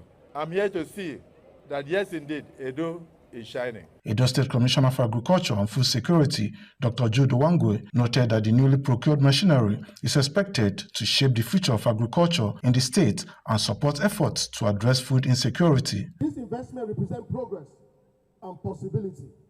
They will enable our farmers to clear more lands, cultivate more crops, and drastically reduce the burden of manual labor. Good messages delivered by the Speaker of the Edo State House of Assembly, Right Honorable Blessing Abubaku, former Secretary to the State Government, Pastor Sage Izeyamu, and Senator Adams Oshomole, all commended Governor Okpebholo for laying a solid foundation for Edo's agricultural revolution. The event was attended by the Deputy Governor, Right Honorable Dennis Idahosa, members of the National Assembly, Speaker and members of the Edo State House of Assembly, the Secretary to the State Government, Omar Musa Ikilo Esquire, and other government functionaries. Kingsley Uchebu, ITV News. The Executive Director, Operations, ITV Radio, Chief Elder Ogbede Nwose, has been commended for his immense contributions to the media industry.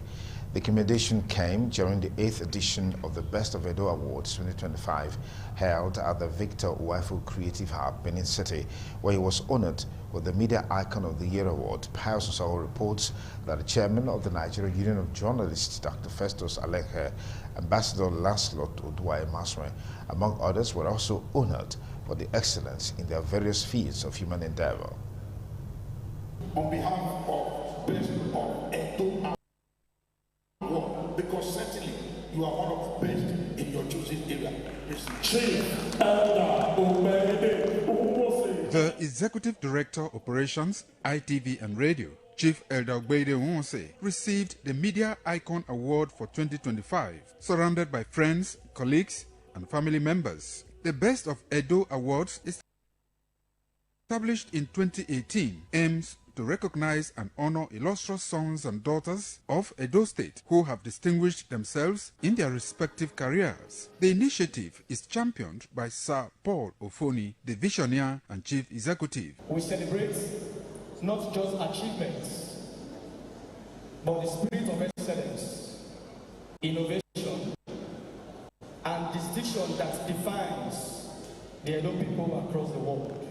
20 notable personalities of Edo extraction, accompanied by their families and friends, received various awards. The chairman of NUJ Edo State, Dr. Festus Alenke, was honored for his contributions to the growth of journalism, while iconic filmmaker Ambassador Lancelot Oduwa-Emaswe, with countless movies and home videos to his credit, was also recognized alongside others. For all the good work they are doing for our dear state and for humanity.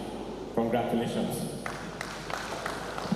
We congratulate you, our brother Chief Ambassador Dr. Lancelot Oduwa-Emaswe. Special Youth Impact Recognition Award. Congratulations. The awardees expressed gratitude to the organizers for the honor. I dedicate this award to my dear wife and my 4 children, and to independent television and radio that has given me the platform to operate, that I am getting this recognition today. Then above all, to serve Chief Dr. Gabriel Osawaru Igbenedion, the Esama of Benin Kingdom, the Esama of the universe. I will first dedicate this award to Almighty God, and then dedicate it to the entire journalists in Edo State and Nigeria. I stand here to declare that this is one of the greatest awards that I've ever been presented. Prior to the awards, a documentary of the recipients were on display, which highlighted their impact and contributions. A major side attraction at the ceremony was a captivating performance by a young girl, Kimberly Ofoni, whose songs and poetry reflected the theme of the event, Ideas in Motion.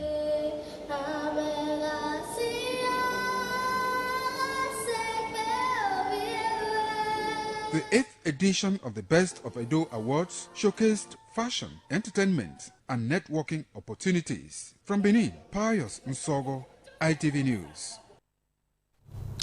The federal government has again received commendation for sustaining key developmental projects across northern Nigeria. The Public Enlightenment Movement says the impact of these projects is visible and continues to improve lives across the region. Kano State correspondent Abdul Ibrahim reports. From road rehabilitations to power, education, and agricultural support programs, the Public Enlightenment Movement says federal government interventions in northern Nigeria are yielding measurable progress. The coordinator of the group, Nuh Abdullahi, highlighted several ongoing initiatives, noting that the projects are real active and directly benefiting communities across the region. We present second phase of our program, showcasing new projects and continued progress. Among these is the 1,068 kilometer of Sokoto-Badagir Superhighway by 2, which is 2,136 kilometers, which will connect Sokoto, Kebbi, Niger, Kwara, Ogun, Oyo, and Badagir in Lagos State. This road will strengthen trade, travel, and unity among our people, and will open new economic opportunities to the northern Nigeria and beyond. Nuh Abdullahi urged citizens to remain attentive to positive reforms being implemented nationwide rather than being swayed by the political sentiments. He emphasized that the national development should remain a collective responsibility. The group also reaffirmed its commitment to monitoring and promoting public awareness of the government projects, particularly those aimed at improving livelihood in northern Nigeria. Abdul Ibrahim, ITV News, Kano. For more on ITV Main News tonight on the ITV network, let's now join Joshua Okata, who's standing by in our Lagos studio. Joshua, over to you.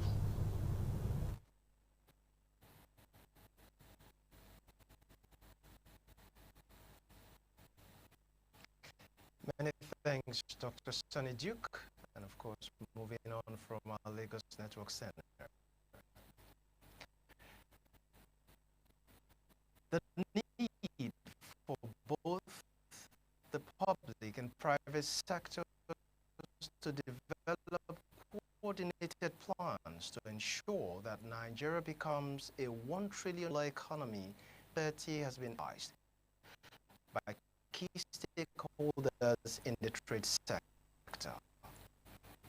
This position was reached at the 2025 Trade and Investment Forum organized by the Nigerian Institute of International Affairs, NIA, in Lagos State. Igboje Warrior reports. Stakeholders at the forum in their various presentations stressed that achieving national economic goals requires committed effort not only from but from the private sector. The Director General of the Institute of International, Professor Egos, said the nation of President Bola is working hard to strengthen and grow the nation's economy. This meeting that we're having today, General of Customs, Babatunde Olumo, noted that the service is taking steps to drive trade and investment, not just revenue generation. Former Director General and Chief Executive Officer of the Nigeria Association of Chambers of Commerce, Industry, Mines and Agriculture, Chief Dr. John Isemede, also emphasized the need for Nigeria to promote real value-driven trade. The CGC was able to identify in the process of strengthening the access to global markets, making the Nigerian economy $1 trillion economy by 2030. Monetary policy is not aligning with the fiscal policy. Trade is not aligning with national planning. Now, the private sector abandoning their job to go and be looking for position in the government sector member. And government, you look backward. Those who have employed as ambassador, give them target. The 2025 Institute of International Affairs Trade and Investment Forum has its theme, Reform to Result, Building a Trade-Ready Nigeria in the Emerging Global Order. From Lagos, Igboje Warrior, ITV News. The Lagos State Traffic Management Authority, LASMA, has confirmed the death of one person and the serious injury of 5 others in a car accident around Majidun, Inward Ogolonto, directly opposite the MRS filling station in Ikorodu area of Lagos State. According to a statement signed Director of Public Affairs and Enlightenment Department, Adebayo Taufik, the accident involved a Volkswagen commercial bus with registration number EPE 494XM and a stationary tipper truck. Preliminary investigation revealed that the commercial bus chartered to convey passengers scheduled program in Ogi experienced a sudden brake failure. The driver, who was reportedly driving at a dangerously high speed, lost control of the vehicle and forcefully collided with a tipper truck parked by the roadside for diesel purchase. You're still on to the ITV main news tonight. We'll take a short break. More stories after this break. Please stay.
ITV, certainly the best.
Thanks again for rejoining us on the ITV Main News tonight on the ITV network.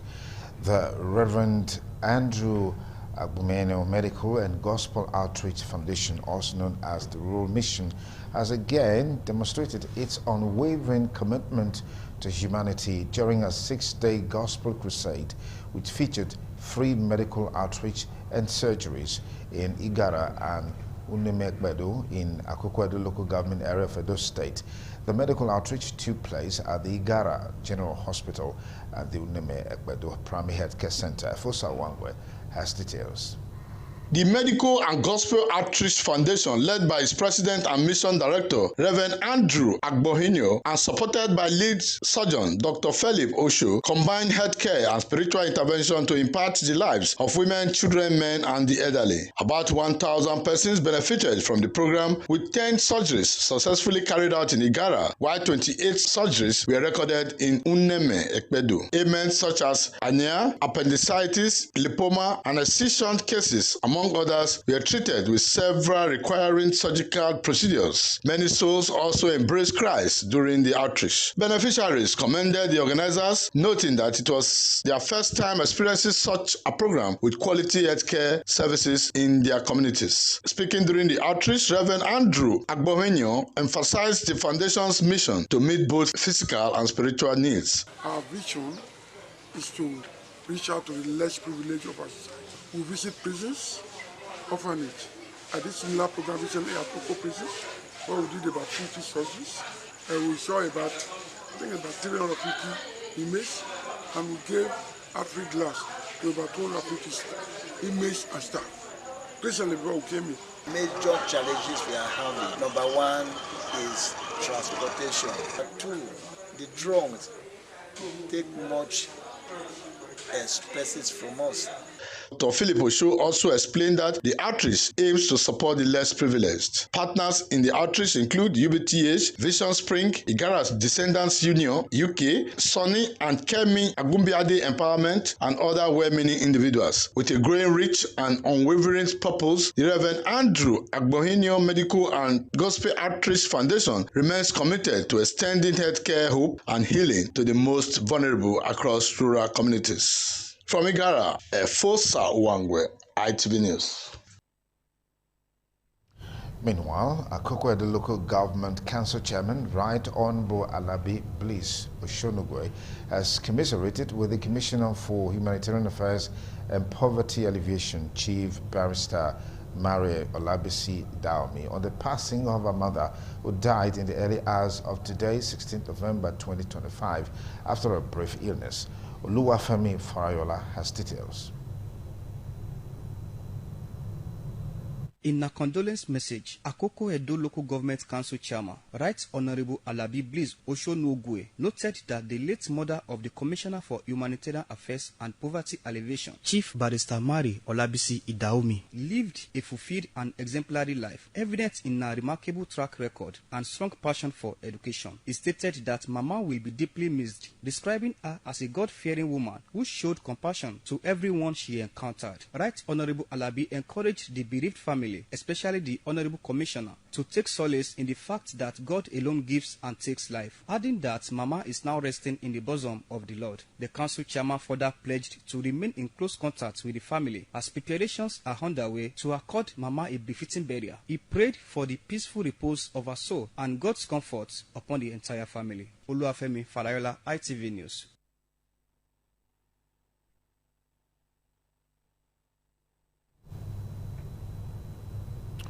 The mother of the Honorable Commissioner for Humanitarian Affairs, Chief Bisi Daomi, actually passed in the early hours of yesterday. And now moving on, the Ojowe and elders of Ewosawe community, Hunde local government area, Edo State, Comrade Omoigbe Omoigi, popularly known as... We'll take that story again.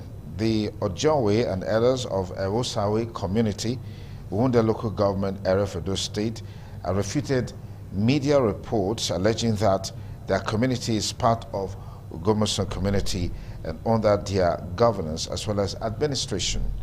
Emmanuel Akbolo reports that the elders and indigents who spoke in unison, maintained that they have existed as an autonomous community sharing boundaries with Ugbayon and Igwehana communities and will remain so.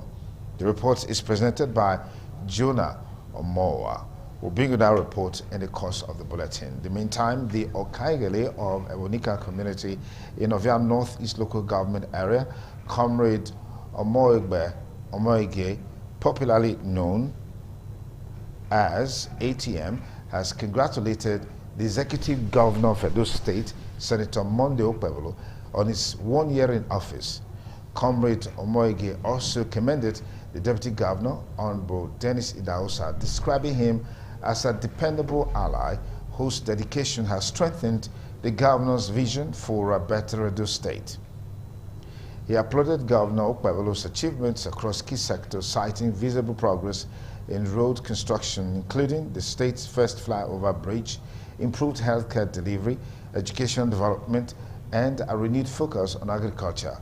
The Okaigele further praised the administration's fight against cultism, youth empowerment initiatives, and the payment of the judgment fine to Tony Kabaka Adu over the wrongful demolition of his hotel by the previous administration.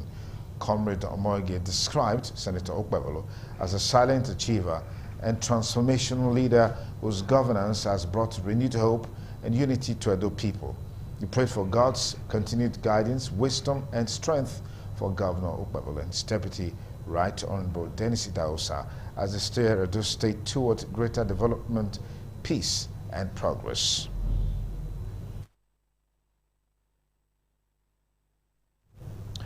The ITV Main News continues in just a moment. Please stay tuned.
ITV, certainly the best.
ITV, certainly the best.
Thanks again for staying with us on the ITV News tonight.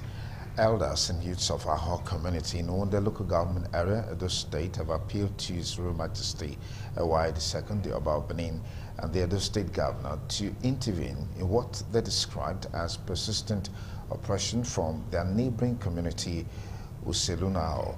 They alleged that security operatives reportedly acting on the instructions of Uselunao have invaded their community, arrested youths, created panic among residents, and forced many to flee their homes. Jolade Ojo has more.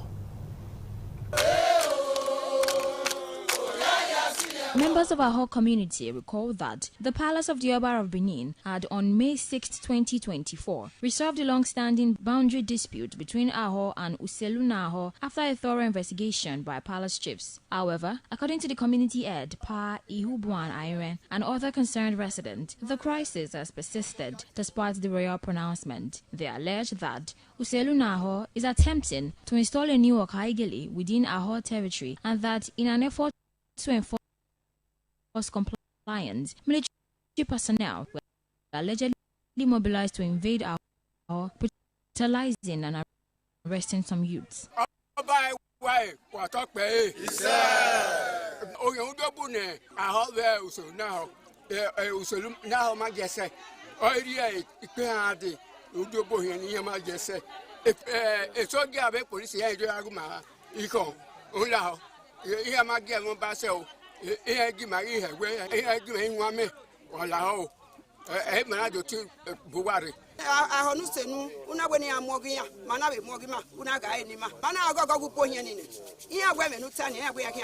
Sinunao and Aho, the boundary with the chief court, Aho get the peace, Oba don't talk, wait till Oba talk, you know, if he change. But Sinunao, they don't want wait till Oba talk, make the thing may exist.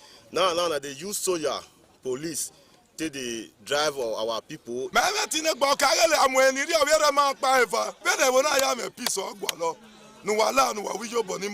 Efforts to reach representative of Uselunao community for comment were unsuccessful as they could not be contacted. However, an elder from the community, who preferred not to be named, dismissed the allegations, saying Aho people are crying wolf where none exists, and insisted that Uselunao has no interest in crisis with his neighbors. From our community, Jola Diljo, ITV News. We're bringing you more stories after this break on the ITV News tonight. Stay tuned.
TV, certainly the best.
And that's the size of the ITV News tonight. Thank you for staying with us.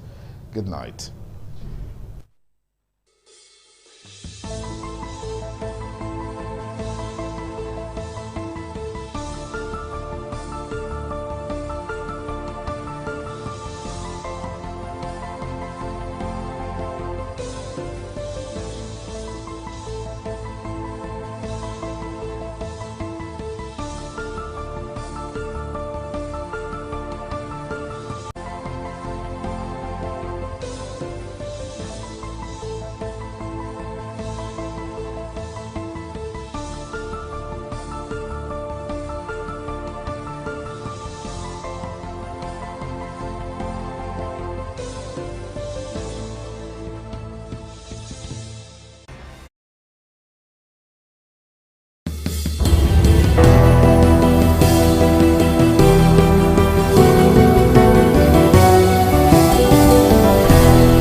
Top of the evening to you, ladies and gentlemen. It's another lovely episode of your favorite men's rendezvous on television, which is the Guys Hangout Show on Independent Television, reaching you live from the city of Bronx. Yes, of course, I love to call it a city where the king is truly king. Now, for starters, the Guys Hangout Show is a show that, teaches men to prioritize themselves and to put themselves first, and of course to invest in themselves, because it's no news that society looks up to men a lot. A whole lot is expected of men in the society, from protection to provision and what have you. Now, if you don't have to give, you really can't give. Just like they say, you can't give what you don't have. So it's very important that men learn to prioritize themselves and invest in themselves. for that is the only way they can actually have to give to others. My name is Harry Aigboje, and of course it's my pleasure to have you join us on this beautiful episode of the show. Now, to take a look at tonight's discourse with me are two beautiful, two amazing, two viral young men right here with me, and together we're going to be doing justice to the topic. Now, to my far left, of course I always love to start with my far left, is someone who is a colleague and also a public affairs analyst.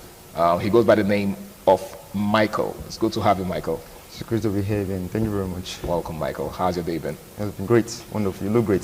Thank you. And you too. Thank you. All right. Seated next to Michael, seated in between us, is a public affairs analyst as well.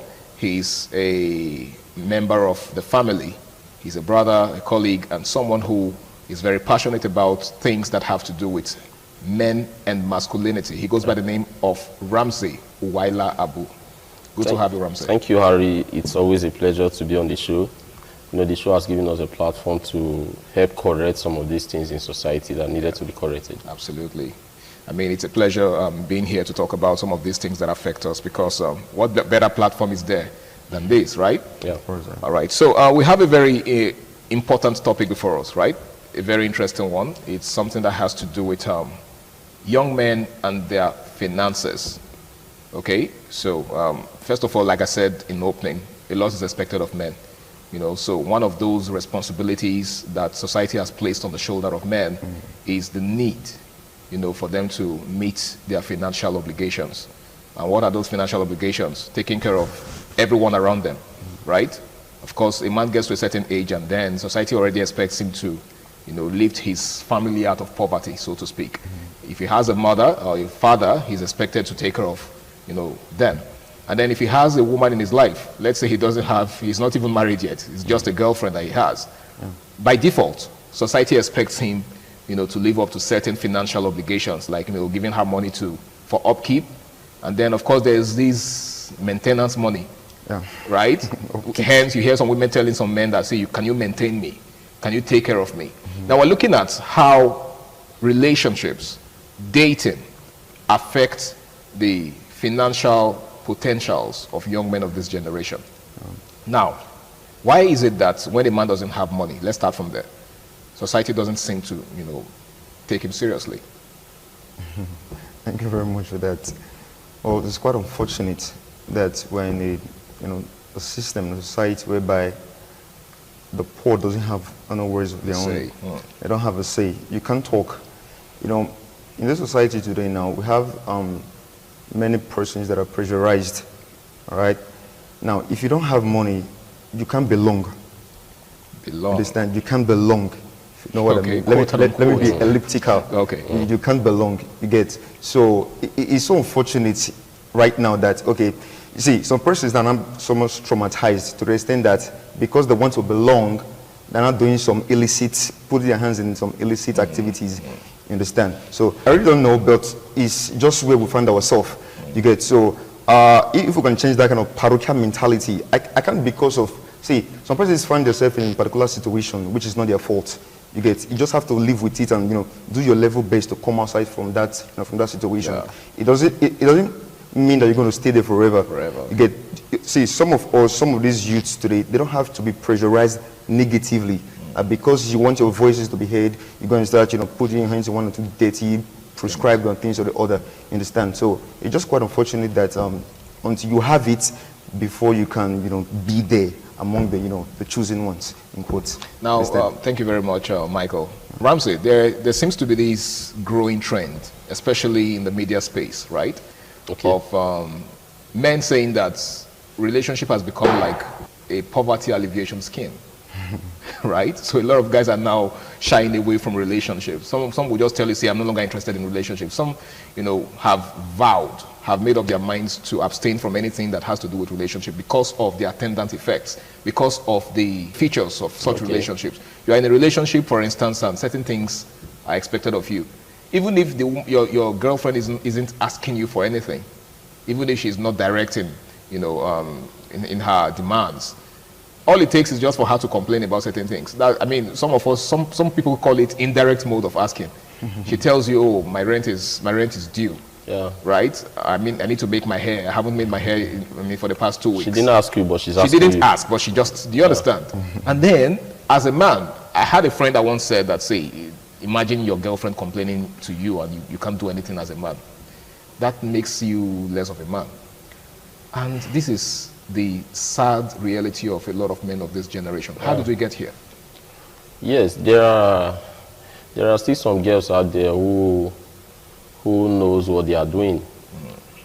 I think I will fault those guys who went for what I call outer beauty, what I call a coconut carrying a human hair, what I call an empty brain, wearing makeups and all that, who sees you are going for that girl, who sees you as a poverty alleviation scheme. If she can afford these things in her father's house, why is she disturbing you with these things? The problem, I know many girls out there will say, okay, if you can as well get whatever it is you are doing with her, having sex with her and all that, why did you decide to go for her? But the truth is, it is not a market thing. I didn't buy it. I am not paying for this. It's not transactional. Thank you very much. It's not transactional. Now, for a man, if you are a man, you should be able to take a stance and say, I will only go for that lady who is career-oriented, who is focused, who wants to do something in life besides depending on a man. Such lady will not give you problems in relationship. But when you decide to go for that one, who is looking for someone that will remove her family from poverty, you always have problem. Mind you, even if you have all the money on planet Earth, if you spend today, you spend tomorrow, you spend the day after, human wants are always insatiable. The day you don't have, should go for the higher bidder. Then the next person will continue. There is always this dependence on money. If money is no longer there to oil the engine of the relationship, they should go for another person that has the money so that the engine of the relationship will continue to work, to be oiled and all that. Okay. So the thing is, as a man, you shouldn't start with such relationship. The way girls say, I cannot date a broke guy. I don't know why guys are dating broke girls. What is the first sign of a broke girl? That's a serious one, because I mean, it's been generating lots of controversies on social media, because that's where we are right now. Some guys are saying, you know, if ladies are saying they can't date broke guys, then I think it's time to start paying them in their own coin. So we're not dating broke girls. So the question is, where would that take us as a people? Because what that actually has turned relationships to is, you know, a trade by barter thing. Right? So, I mean, in those days, we heard of most of our parents, our grandparents, you know, fell in love. There was true love. They fell in love without much financial consideration. That was not to say that they didn't care for each other, or that they did not, you know, feel the need to want to buy things and give, I mean, give gifts to each other. But nowadays, these relationships are hinged on these things. So if you take these things away from relationships, there will be no relationship. There will be no relationship. So my question is, what does the future hold for young people? If we continue like this, there will be no marriage. The only thing we'll have will be wedding ceremonies. And these days, many girls are even hyping or putting all their hope on how their wedding is going to look like, instead of thinking of how their marriage should look like. And that's because they have tied the whole of their life to the financial status of a man. Sir, if all men can decide to say we are not dating a broke girl, it will bring us to normalcy. It will bring us to what we call real marriage. No, when the Reverend Father says for richer or for poorer, some people say for richer, he knows that there will be time where there will be what? The worst. It's not going to be good all the time. So this time when things are not working out well for your man, will you still be able to stay? Who is that man that is so rich that at times there will be no hiccups in his life or financial and status and all that? Definitely there will be time when this man needs money. Will you still be there as his wife? So when you start a relationship with money, I can take care of you. Can you afford me? Yes, I can afford you. As if they are products. We only afford things that we buy, we use and done. Commodities. How can you say, as a human being, you are asking a man if he can afford you? Like you are some sort of commodity. Then you sold your rights, you sold everything, he can afford you. Then he knows everything about you. And later you come outside to say you are a feminist. Women should be given equal rights. When you have been bought by a man, you ask if he can afford you. So the problem is, guys out there, look for a woman who is a real woman. A woman who knows that she's in life, not because she just wants to depend on a particular man, but to make money herself and go into marriage. For such women, you enjoy marriage. But if you pick that one who is looking for someone that will take her out of poverty, you will keep spending and spending. At the end, you will still lose her because she is fit for the streets and not for the home. Not for the home. Okay. Now, we pray that we do not end up with one of those that are suited for the streets. Now, Michael, Ramsey just said something about some men's poor choices. He said that a lot of guys that end up with such women, it's because they actually went for such women. But the question on my mind when he was saying that was, how many good women? Because he said that there are women that do not share that mindset. But the question is, do we have enough of such women to go around nowadays? Do you think so? Do you think we have enough of such women to go around? Yeah, of course. First of all, I think many persons, many of these females, they're living bogus life. You want sports hits at the outset of the relationship. Exactly. When they enter it, they lose their wrapper, they lose their exteriors, because you begin to see the real color. The real them. Because at the outset of the relationship, because you are a safe space for them, they will just show you their good side. But when they are in, they begin to show you the terrible part of it, and you start wondering, like, I don't understand, is this the person that I was with? You know, like from your question, you said, are there good women, enough good women to go around? Yes, actually there are good women to go around. So you think men are looking in the wrong places? No, the thing is that actually there are many women like that can go around. But you see, most guys today, they go for what they see. They're looking for voluptuous women. Oh wow! Like when I take this girl out, people be like, wow, you really select. Wow. They're not looking for the interior. Just check out for the lady's eccentricity, how she behaves. Is this a lady or a wife material? So you're saying, in essence, that some guys are more interested in the outward appearance. Of course. You know, like you just said, some of them have this mentality that, I have to pick a girl that will suit my personality. Good. The type that, when I step out with her, everybody will be like, wow, this guy chose well. That is, because of this parochial mindset, they're looking for who they can showcase, who they can flaunt outside, like this is somebody that I chose after. You get, so that kind of thing. Now that woman, she knows this is why you actually chose her. Okay. You get, but she wants you to keep feeding her like that. She makes that just threatening you, like, if you don't, I have other persons that I can go and be with.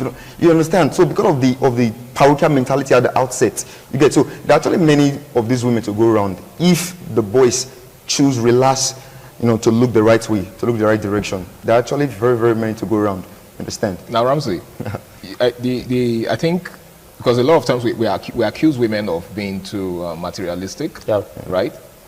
So what you guys have said now is actually, it actually puts men in the same category.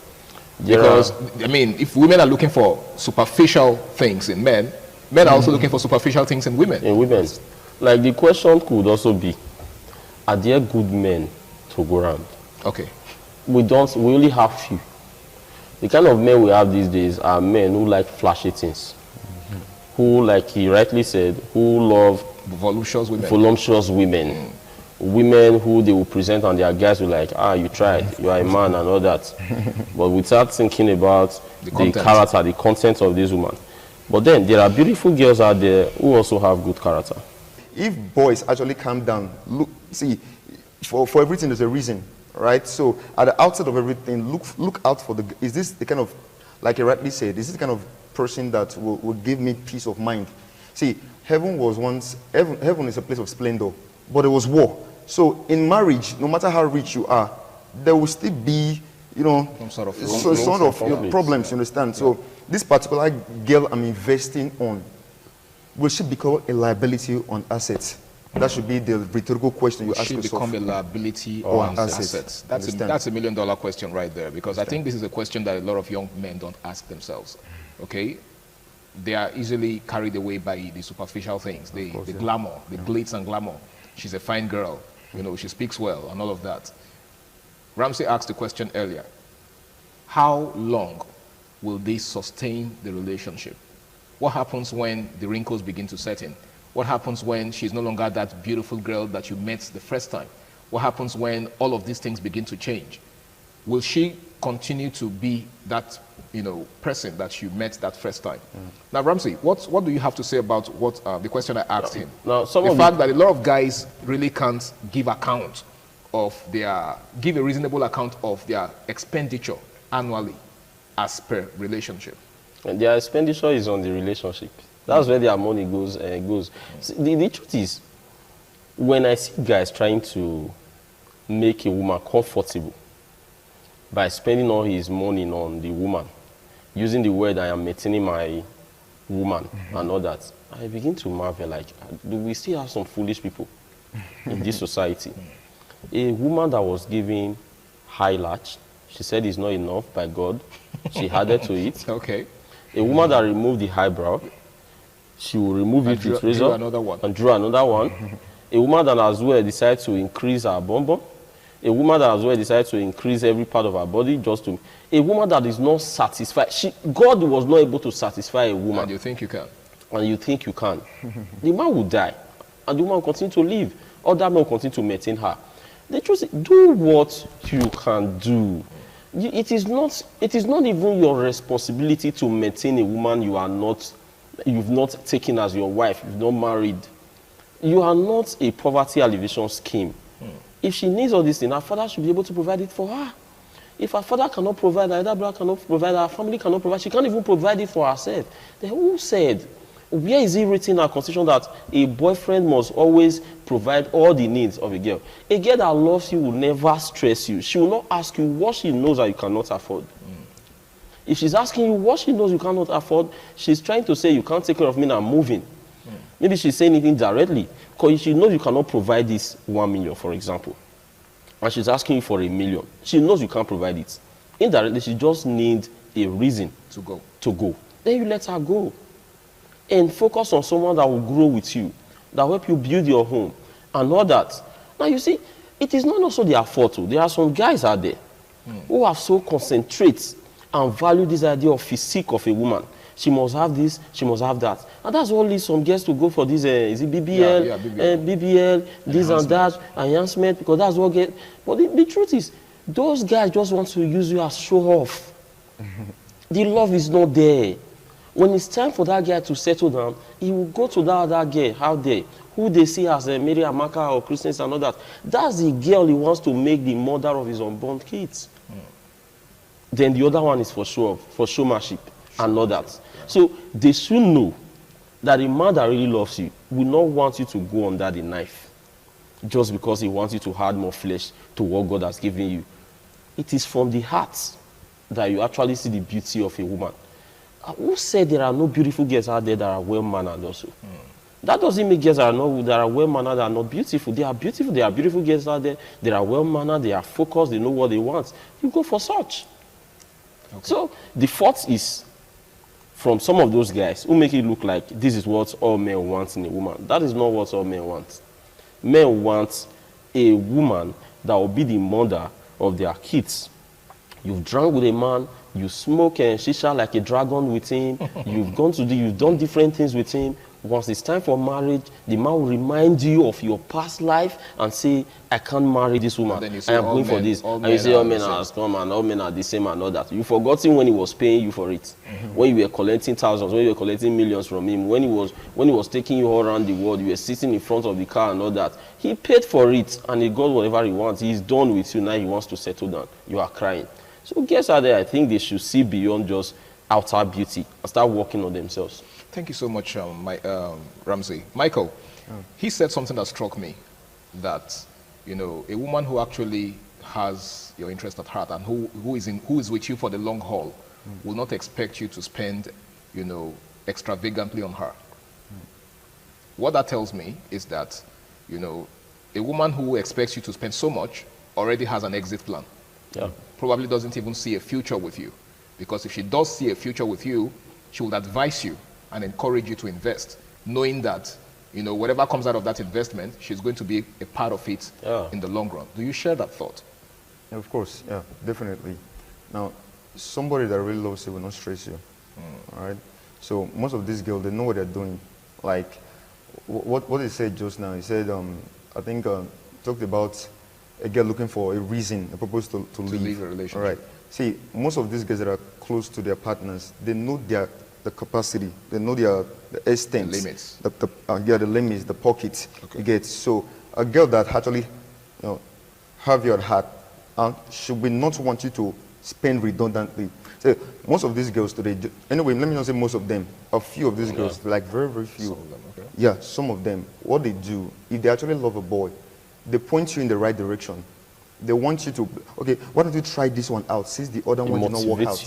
Like they push you to your goal. They may even lead you to tears. You'll be like, who is this angel? True. You understand? So most of these girls, there are just a few girls, I beg your pardon, just a few girls that have this kind of mentality.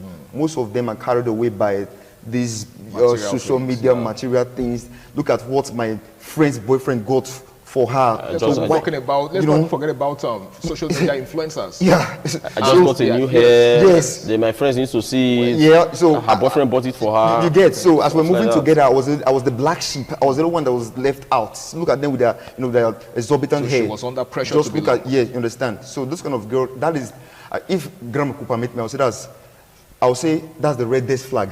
You understand? Okay. So you understand. So that kind of thing, if a boy spots such error or such thing, nobody should tell you to, according to the balance, to borrow more leg and run. Okay. You understand? So a girl that really, really loves you will not overstress you. All right. Now, Ramsey, what's your advice for young men who are in one-chance relationships? Okay. One chance in terms of, that the person you're with right now doesn't really have your interest at heart, but because you're already emotionally attached, you don't know what to do to opt out. What's your advice for such? Let me remind them. Less than 30 seconds. Yes, let me remind them, if they've forgotten that you can give a woman everything.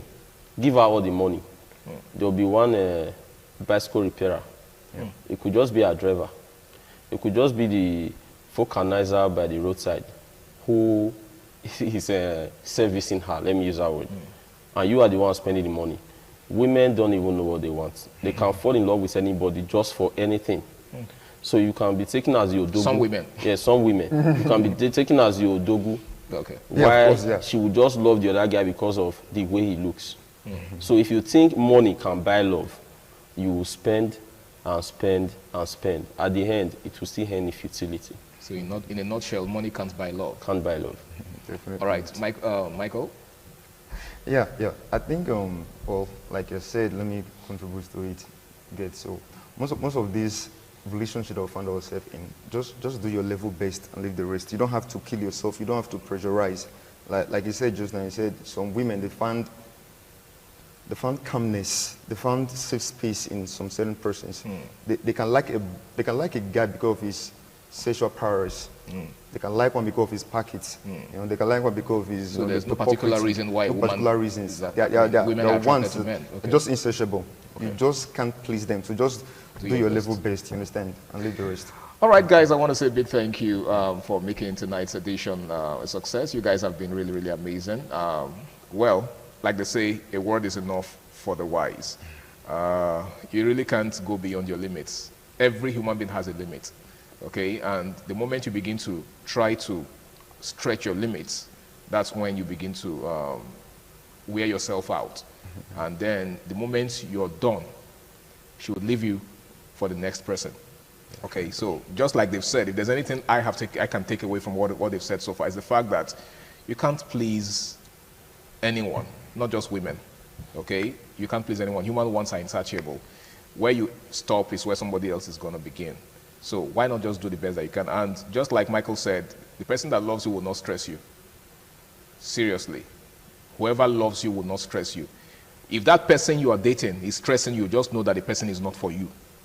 And you'll be doing yourself a world of good to walk out of that relationship. It's been the Guys Hangout Show on Independent Television. I want to say a big thank you to each and every one of you out there. A big thank you to the gentlemen in the house for making today a success. My name is Harry Agbo-J, and until I come your way again, same time, same station next week, ensure you make every single day of your life count. Do have yourself a beautiful night rest. Bye for now.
ITV, certainly the best.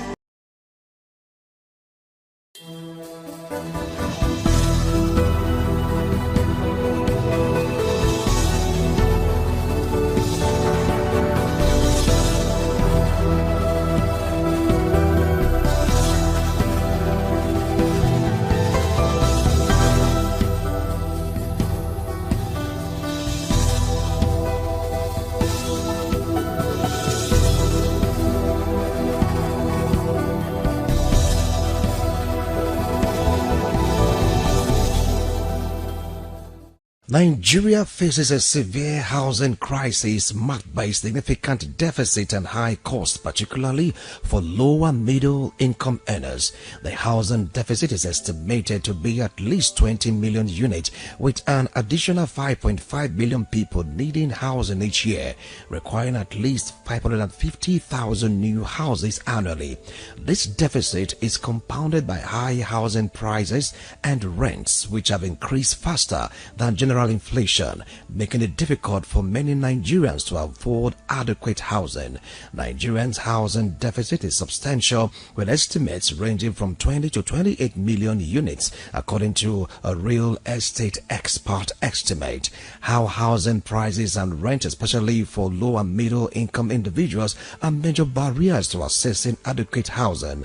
A lack of viable mortgage system and high interest rates hinders home ownership, particularly for those in lower income brackets. The housing crisis has led to the growth of informal settlement with substandard living conditions. Rising costs of building materials such as cement further exacerbate the problem. Nigeria's housing sector faces a multifaceted crisis. Addressing this requires a multi-pronged approach that includes government intervention, private sector participation, and innovative financing solution to make housing accessible and affordable for all citizens, according to the Federal Ministry of Housing and Urban Development. Let me just speak of Benin City, where I reside. You see, the menace of agents has become a menace. Agent is something that is known because they help you to, you may not be able to go around the town to look for houses that are vacant and all that. So these agents are supposed to, bring people who will come, they know all the houses that are supposed to be free. They're supposed to be like a liaison, a middleman between the tenant and the landlord. And in those days, they used to possibly collect 10% of whatever you are going to pay as your annual rent. But I want to tell you that these people are not even collecting more than God. God in the Bible collects 10% as tithes. I can tell you for free that this agent now, they collect as much as 30%. The landlord would have told them they will ask you for agent fee. They will ask you for agent fee 30% of what you are paying. Then they will ask you for caution fee. They will ask you for agreement fee. And to be very honest with you, in many cases, this caution, these agreement fees, they don't even go to the landlord. Is there a law governing agents in this country? I really don't know. It is something that the government may need to look into, because these agents, they are devil's agents. They are frustrating tenants. 20% of rent from a prospective tenant is unreasonable. So by the time you add those figures, those unreasonable figures to the already built up costs, it makes it scary. So a lesser standardized percentage might be acceptable. It's not just to make policies, it's another thing to also enforce the policies. The property market can be regulated, not in a way to hurt the agents in a way, but to curb the excesses. Because if you also look at it, like I said, there are positive and negative sides. We're also encouraging them. You are keeping people off the streets, you are giving them jobs, okay? But we want to regulate how, or we want them to regulate to what extent they make property accessible to others. So a fair pricing system can be encouraged. The agency business can be standardized. Consultation between the government and the stakeholders on a fair price can also work. This housing problem is being compounded by both professional and non-professional estate agents, popularly known as house agents in some clime, making houses to be very expensive for the masses.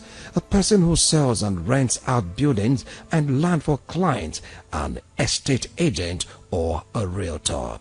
The journey to finding a suitable rental property or accommodation in Nigeria is often fraught with challenges in cities like Lagos and Benin City. Navigating the murky waters of rental practices dominated by estate agents or house agents is unprecedented. Prospective tenants find themselves ensnared in a wave of unexpected fees, especially for house inspection, leading to frustration and financial strain. Some agents will ask as high as 30,000, 25,000, 20,000, 10,000 or 5,000 depending on the area. It's alarming with the rate these persons are going.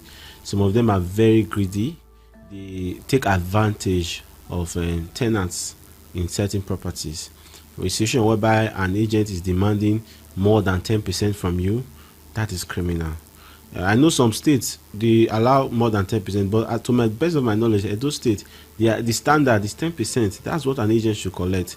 Then, as a tenant, if you are paying for a rent for any property, ensure to ask. Let them give you a breakdown. They shouldn't just tell you 1.5 million, 2 million for a property and you just pay. No, even if you have the money. You are not the only person that will be renting house. Other persons, because once you make this thing a norm, make it a norm, it will become a standard. Before you know, every other person will be seen as a normality. So I will advise potential tenants, when you want to get a place, ensure you ask them, let them give you a breakdown.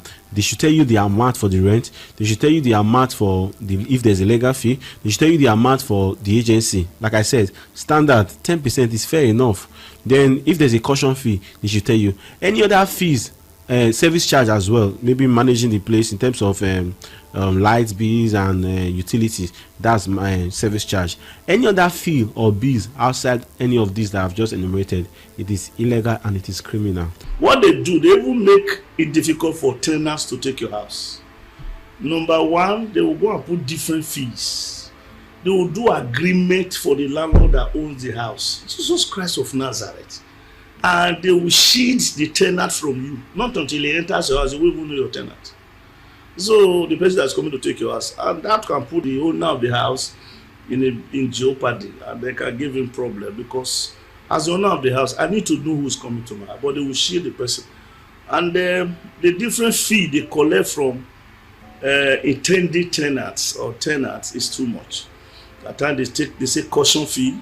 They will tell you this fee, that fee, that fee. So I understand in a house that somebody went to rent, they made him to pay 200,000 naira caution fee, agent fee, this fee, that fee. Jehovah, for my house, on my head. And it is high time government begin to regulate their activities. Some time ago, Lagos government have to climb on these agents, and it's high time that those state government come out and look at this thing holistically. Because I saw a house that somebody went to rent, 2-bedroom flats, 1.2, 1.4 million in this building. And that is outrageous. An agent collected up to 100 or 200. That's so much. As they say 800,000 for one parlor and a room. Jesus. So, number one, they are responsible to an extent for astronomical increase in house rent. Number two, they also cause problem between landlord and tenants. In that, before a tenant gets to your house, you don't know it, you will just come there and say, this is my new tenant. Whereas if you had interviewed the person, maybe you wouldn't have given him your house in the first place. And number three, they are also making things difficult for the tenant themselves. A tenant that went to hustle for 150,000 to rent room and parlor, you come and give him other bills, then he will not be able to get this thing. So missed and the need of owning a property of your own, because the way some of our agency are taking it now is just somehow the agent will just skyrocket some locations and tell you this is how much they are giving this location. For instance, now we needed an apartment in, let's say, Uselu, Gbowo, Saple Road houses. The owner might just say, okay, let me give it lesser price, but the agent will place that property in their care. We just say, no, this is what they are renting in this location. This is how much we used to give property, 2-bedroom flat, 3-bedroom flat, as the case may be, a room and a parlor, unit self-contained, as the case may be. They can say, okay, this is what we are giving in this location. This is what we are giving. But that is not in the mind of the original owner of the building. So That's the reason why we are urging all the agents, we call them freelancers at a time. In all, they are called agents. Those agents, please just take it easy with our citizens of the Federal Republic of Nigeria, because most of us, it's not that easy to just school out the money. You hear some persons will just say, okay, this house per annual is 600k, as the case may be. It will just say, okay, now agency is 450,000. It's not encouraging. It's scaring people away out of the city of Benin. So we are using this medium to encourage our agents to make sure, please and please, take it easy with our people in the city of Benin. They are supposed to be regulated by the state or the federal government of Nigeria. There should be a punishment, but not now, because there's no law guiding them. It is when the Edo state government now decide, or the House of Assembly now decide to say, okay, let us look for a way to fix it. Then they cannot say, okay, now we are going to pass a law. If there is no law, there will be no offender. So that's the reason why, not until we have a law that is guiding this set of people, this set of persons, this body, then there can never be an offender. Searching for a home in Nigeria has become a frustrating ordeal as many prospective tenants face an uncertainty reality. Estate or house agents demanding hefty fees for limited property viewing, while leading clients to properties are often failed to match that requirement. This exploitative practice, as investigation revealed, doesn't just drain finances but leaves tenants feeling trapped and misled. As the housing crisis deepens, the integrity of Nigeria's real estate market seems to be teetering on shaky ground. We have some issues with them. Some of them, they jack up the rent for certain houses beyond even what is prevailing in that area, because each area has its own rental value. But they jack up the prices, and there are two things about this. It makes it impossible for people who would have afforded the house normally not to get a house. And then secondly, the landlord is deprived of rent for the period he's waiting for somebody to take up the house, not at his price, but at the agent's price. And some of these agents, they are not appointed as agents by certain landlords. They just go to a house that is empty. They just take the picture and they put it on their platform, and then they advertise it as a house. And then some, they collect rents, and then they start looking for a house for the intending customer. So while they are running around, that intending customer is in pain. So these are some of the unwholesome practices of some of the agents. And some people collect money, and at the end of the day, they don't give the customer a house, and they cannot even refund the money. And sometimes you take them to the police station and they start refunding the money in bits and pieces instead of the lump sum that was given to them. I think the activity should be regulated, honestly. And some of them do the work of agents, they do the work of barristers or solicitors who are supposed to write agreements. Some of them write agreements, and some of them steal the stamp of the lawyer, and they are fixing there and just put that in signature. We have had many of these issues, and I hope that the government and even the professional body of estate valuers and agents will look into this issue. There's a lot of deficiency in the areas of housing in Edo State. Why do I say that? Is that the cost of housing is being affected because of the demand. You can see in some areas, the very moment construction is being done in any building, before that building is completed, some persons have already made payment for that building. That is to show that the demand of rentage is very high. People need this property, they are desperate in need of it. And because of that, there is now inflation in the cost of housing. The landlord, there is no regulatory system to regulate the cost of building per areas or per environment or per the size of the building. So landlords just wake up to put a fixed price on their property the way it suits them. Just because maybe the next street there's a certain price the landlord are charging, so they now build their home, they will just give it price higher than the other one. because the number of persons that is asking for the property during the construction is high. To be honest, the agents in Edo State, their activities are very, very terrible. So I believe the government and the judiciary, they have to step in. Because, for example, there is a time that the NBA, they come together and they said that there is a fixed price for the lawyer. The lawyers has a fixed price, maybe 5%. If it's above so amount, it's 2.5%. So there's still room for you to negotiate with your lawyers. All these are professionals. They have their own regulatory bodies. And also the government has to step in, because roadside agents will just give fixed price. Sometimes they are even trying to aim higher than the owners of the property. You will see a property for 1 million naira. Agent will tell you that agent fee is 300,000 naira. You don't know how much they buy block. You don't know how much they sell sand. You don't know how much they sell cement. You are even trying to share the same profit with the owner of the property. So the government have a lot of work to do. First of all, let all agents be profiled, and let there be a regulatory amount on their charges that will not affect the tenants. Because when it's becoming too high, you will see that it will also affect the economy of the environment, that people will be shifting away from renting us.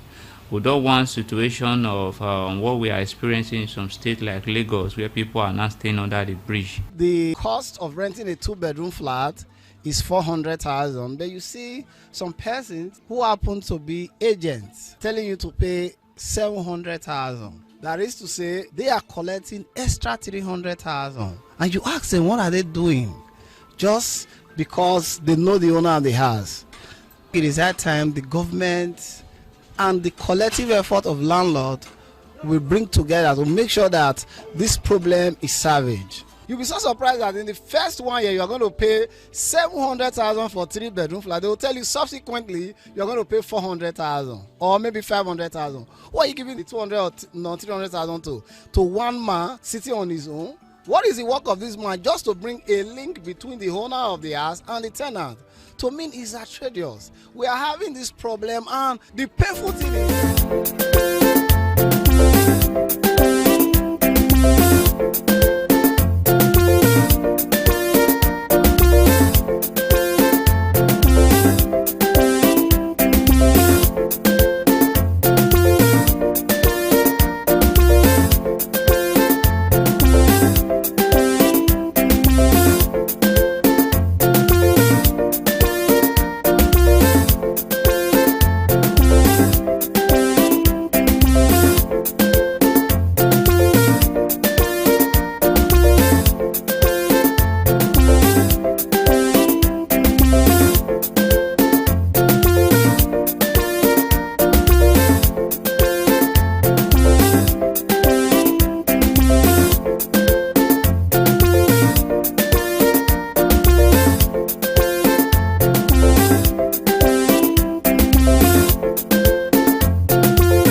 My people for us now, good evening. The program where they watch now, with the original from Independent Television. With a day here every Monday, this kind of time, to discuss different issues as they emerge for Nigeria. Today, another edition again for Inside Volume. My name is Mark Malolo, and I wait some people for Inside House. People won't say there's different things about many things. Won't say they happen for Nigeria, and what they call them public affairs analyst. And then with my brother Frank Kamego, now one person will say he don't read book well, and they still read book. Frank, good evening.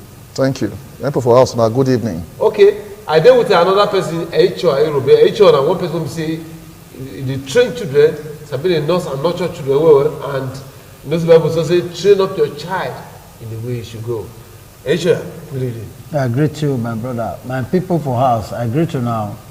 HR. Yes. Now, our oppositional People's Democratic Party, they do a convention a few days ago. make we look at the convention first of all. 3 courts judgment I come. First one come, Ibadan come. Then around 3-4, Sule Lamido come. But they still go ahead, go to the convention. Yes. Well, now Nigeria we do anything fit dey happen for Nigeria. Sometimes when we dey do certain things, we would like to do them our own way. Later, we will come dey blame AC. You know what AC is? AC. Now be that spirit where they push person where no one goes hunting. You no want do what you want do. But something go there where they push them. Now be AC. So for Nigeria, we know they too surprised say certain things they happen because some people feel say them big pass even the law. You start by talking about opposition. Me, I want differ a little from that concept. We no longer call them opposition. We now call them proposers and proposition. As you they propose, another person they oppose, but you are also a proposer. We will say, now so it's supposed to be. Talk your own, make I talk my own. And also marketed they make noise. So for the convention where they hold, so the thing be say for Nigeria, it gets what they call electoral acts. That one means say now so it's supposed to be. Now they call template. Now INEC now it's supposed observe that convention. Some people go court. But for Nigeria, you know, say some political parties, they know they obey court ruling. But when the chiefs are down, like we will talk, they will now run to that same court where they disobey. So what are the issues? The issue be say, one, they say the party, they don't do their appropriate convention, meaning they supposed to start from local government to state before the national. And so when they do it like that, then they say they don't do them according to the Electoral Act. 2, they suppose give INEC 21 days notice, say they want to do convention. INEC will plan to attend. INEC will plan to monitor. INEC will plan to certify who they bring. So PDP, the convention where they do now, it be like person where they sit down for keg of gunpowder because it will feel explode. The other party, I know we call them opposition now. Any party where they oppose PDP now, they will come, they dust their file, say loophole day for the convention where they do. Maybe they're not too surprised again though, later. We don't see them for Nigeria before. In 2007, Amechi versus Umeha, we know what happened that time when one person do convention, one person emerged for primary. PDP be like people will sit down on top of gunpowder because future will come and very soon they will begin roll out papers for them, say the convention will now do, the chairman will now elect and all the other officials will now elect, they no qualify to be there. And any election, any primary where they can't do when ab initio they not qualify, make them take there, it will be null and void. Make them watch or make them take time, make them listen. Now PDP get assignment for hand, and that assignment now regularization of their primaries. Because after this their primary now, they need to apply to INEC for certification of the result where they get. Getting it right now from primary, now from party convention, now they get them. They say the rope will go strong well. Now say they grow come, now you go know. So PDP, it be like say, as things they work out, so the convention where they do according to law, according to INEC, they say they don't comply with the Electoral Act, and it will feel become problem for them later. This is because now INEC, now they suppose observe the election, although they no go interfere, they will observe, they will take note of what happen, then they will say whether it correct or it not correct. Some of the members, when suppose contest, they say they don't let them contest. That one again, now against their own party constitution, that no member shall be restrained from contesting, and it don't happen now. And we here say that member say he go court. Another one, they say court rulings day wey say make PDP make dem no hold this their convention, but they went ahead, they still do am because e be like dem either dem big pass the law or the court ruling e no get effect. Maybe they get other rulings wey will back them up later, but we are yet to know. The convention has come and has gone. What is left now for the opposition, make them begin gather their papers. They will first of all check. I know what they call the opposition just now. They will first of all check whether wetin they do is dey according to law. If it dey according to law, of course they have to, it means 2027 e dey sure. But if e no dey according to law, it means they no get foundation. The lawyers will say you cannot build something on nothing. So by this convention, what the PDP wetin dem do this last weekend, now building something on nothing, because INEC no recognize am, court of law no recognize am, party disunity and wahala e dey even within them. Some governors no go, some key players wey hold the banner, wey carry the PDP pillar, they say they expel them. Well, that one na internal affair.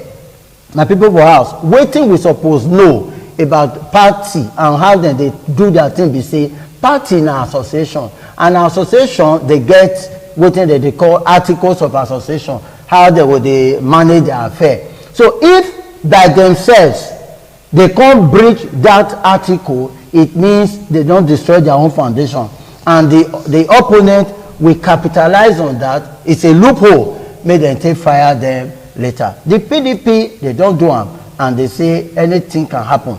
Since the court say make dem not do am, they do am, let us wait for what the interpretation will be, because our people they talk and say the law is what the court says it is, not be as we dey look am. If it be say we never understand why they go ahead, we know say they get their legal advisors and the rest, although they still suspend that one now.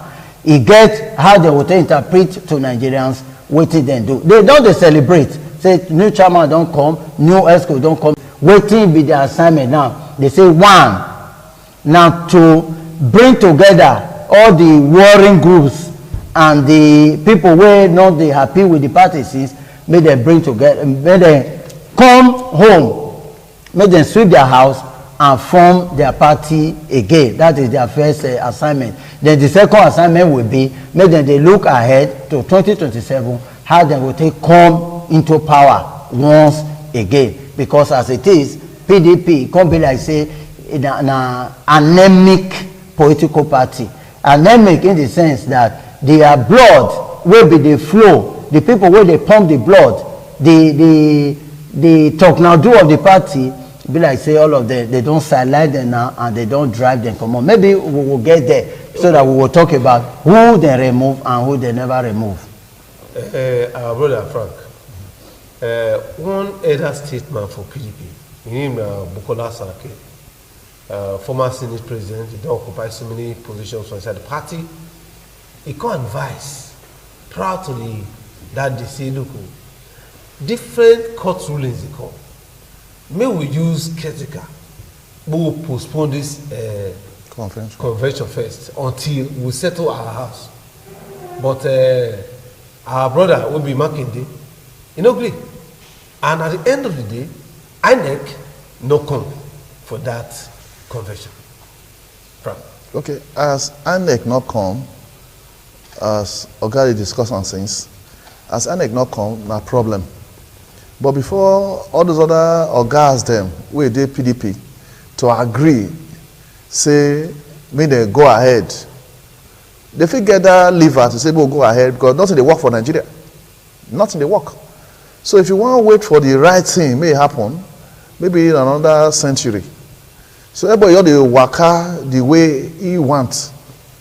The Bukola Saraki, we say, may fair wait, he go there now.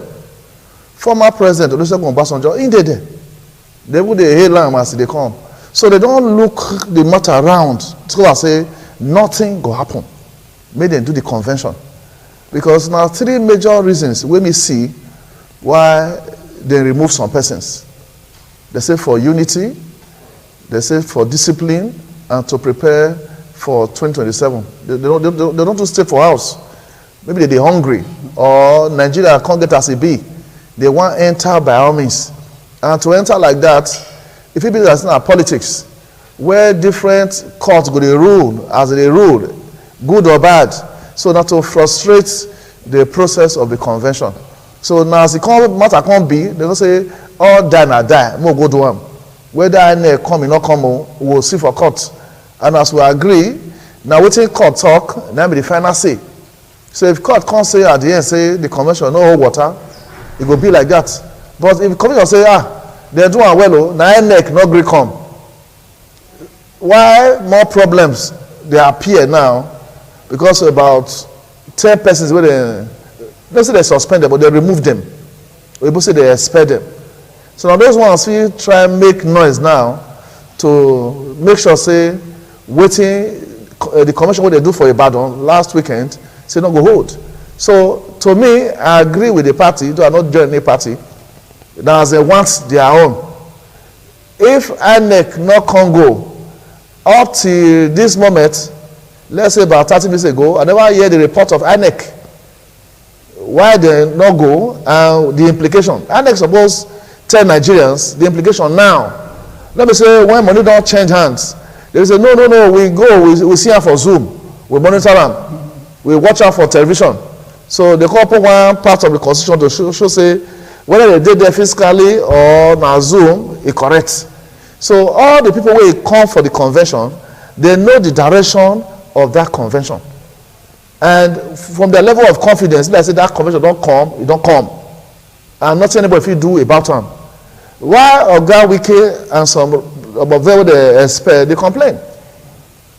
Everybody may say Oga Wike for Abuja, you not read the PDP like that. We both say here and there will not take you there. You choose where you belong. You know the stay APC and say see the PDP, you fight the PDP, just choose one. And because you not quick choose one, time don't pass, then they choose for them. Say you not the PDP again. And as they're talking for Benin, Eboede, Ebono they come. So as they don't agree, if you check where they move motion, where the person is called secondam, it was overwhelming as we talking. So these people they expect so they don't really need them anymore. So they want to ensure say they come back in 2027. And why they not feel come back before now, they blame on the activities of Wike and the rest people who they suspend or expel. So to me, the commission don't come, it don't come. All the new leaders, we don't know them. And they get right to form another political party. Those are what they expel. Or they go join any other party of their choice. Whether they like it or not, all of them, when they remove from PDP, they know say already, they still tag and say anti-party activity. They will work against the party by supporting the ruling party. So any party like that, they get right. So since you say the party the convention don't come, don't do them. What do you make if you see somebody like Sulu Lamido, when we say that then form PDP in 1998, they come sideline and say make them give them no buy form. No buy form, we will get reason. Not be one person come out. They don't let them buy form. Not be one person come say you know go buy form. Now the party agree. The party agree. And you know the party. No, they're not one person. Now the whole party agree, say they don't sell form. Not be say as a one buy form, another person come rush, come say we don't sell form for you. Now the party agree, say we don't sell form for them before they expel them. Because one of the matters they caught. Oga Lamido join one of those ones where they destabilize PDP. So now for them to get better stand, they come and say all these other people where they drive so, they go make PDP stand where. So if they don't quit drive them now, it go hard. So Oga Lamido will wait for another time. So sorry, we'll wait for another time. Because PDP, they're not ready. Because the way Nigeria they be now, all of us agree, even those who are in this studio now, we agree, say things that happen for Nigeria is not good. Okay, H.O.A. Yeah. When we still do the matter, now that they say Oga Lamido, they deny her form, now you go court. Court say until they sell form for her, make INEC no go there and make they know hold the convention, but they go ahead because they can't carry Ibadan, another court for Ibadan, come and talk, and they talk of court of coordinate jurisdiction. Yes.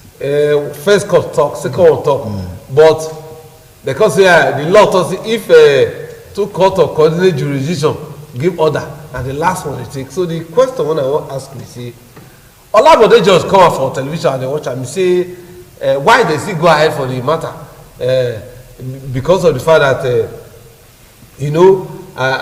that Supreme Court don't say anything about party na internal affair so court don't get anything to do with this matter. Yes. Well, Olabode George wey be PDP Baba, we know go dey take am serious. You know why? Because we know they take am serious. We know wetin dey talk since now, because he say before now say if President Tinubu become president, he will take leg waka go Ghana, go live, and we surprised say he still dey Lagos there, still dey Abuja, still dey do PDP party, because to us he no do as he talk, so he no dey reliable as it were. That is on one side. Then on the other side, if it is true that if Supreme Court don't make pronouncement, that one has become a legal book as it were, it means wetin PDP they do now actually internal affair. But it cannot be an internal affair when the rights, you see, the rights of the people who are members is being trampled. It is an internal affair, very okay, but the person has a right to association, and so if they deny right for association, he will fit go court, go ask or seek redress. But let us wait. And again, there is a clause in some of these political party associations say any internal matter of the party must be resolved within the party, and make them not carry and go court.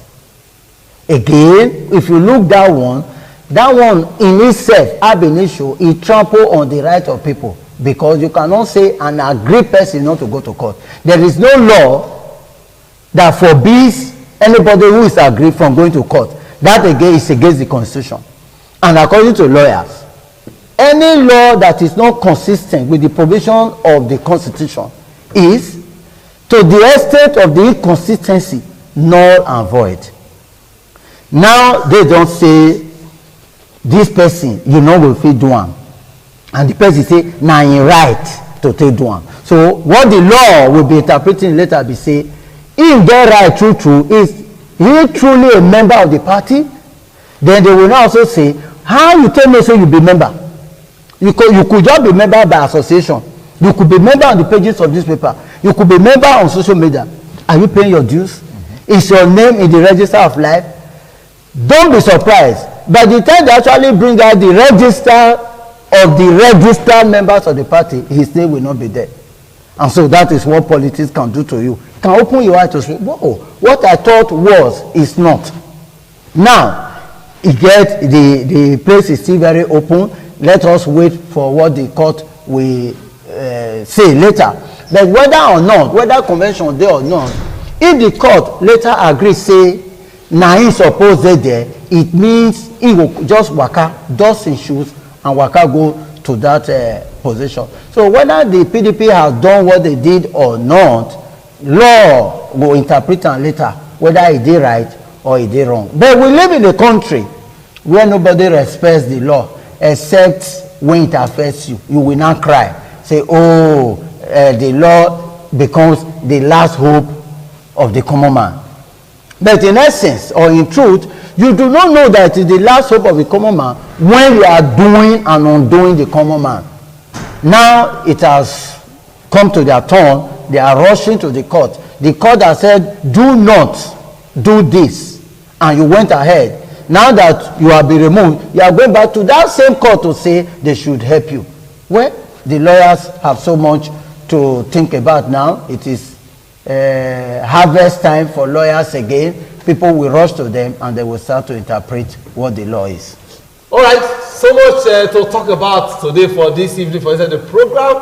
Udota means heart of the matter. Okay, I see there with HIRB and of course Frank Amega. I will look at first of all the issue of the PDP convention. We'll see the just hold and all of the fact, all the other things with there around that. We'll take this short break and we'll come back. I'm going to ask Frank some questions concerning this same convention and he will see the step. Take a break when they come.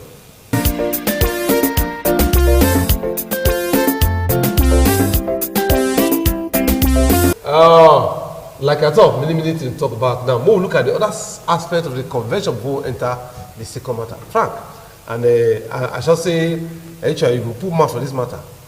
The chairman of this convention, the governor of Adamawa State, inside the convention, the next thing they just hear me say, Bodejo just come out with a motion that she should suspend Wike, expel Wike and about 10 of them. And 9 others. And they just support them and they expel them. Frank. It surprised you? Yes. Because they say these people have a problem. Now problem in the ways of PDP from moving. Even for Edoye and Oga Obi, they are affect them. And if you truly look at them, look them where there be one problem or the other to the party. You not feel day here, day there at the same time, and you want to grab everything. The moment they work against your own party, what they call anti-party activity, when they do all these things, you know, consider, say, one day the hammer will fall. I'm sure, say, they don't look, why PDP not they move? They come and say, some of their members, for nights, go they do other meetings with another political party. And maybe the secrets they don't share for PDP, before they plan the thing, come out, finish, you go leak elsewhere. So you can verse them well. As you verse them, they can say, you know, if you join. And as they expect them, they feel go cut.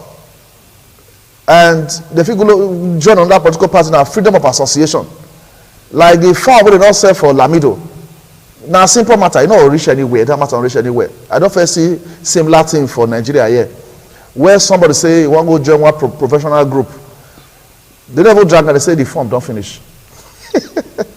So the visitor say, Oga Lamido, the form we want buy, we for ourselves we don't finish. Not be say we don't want me you buy.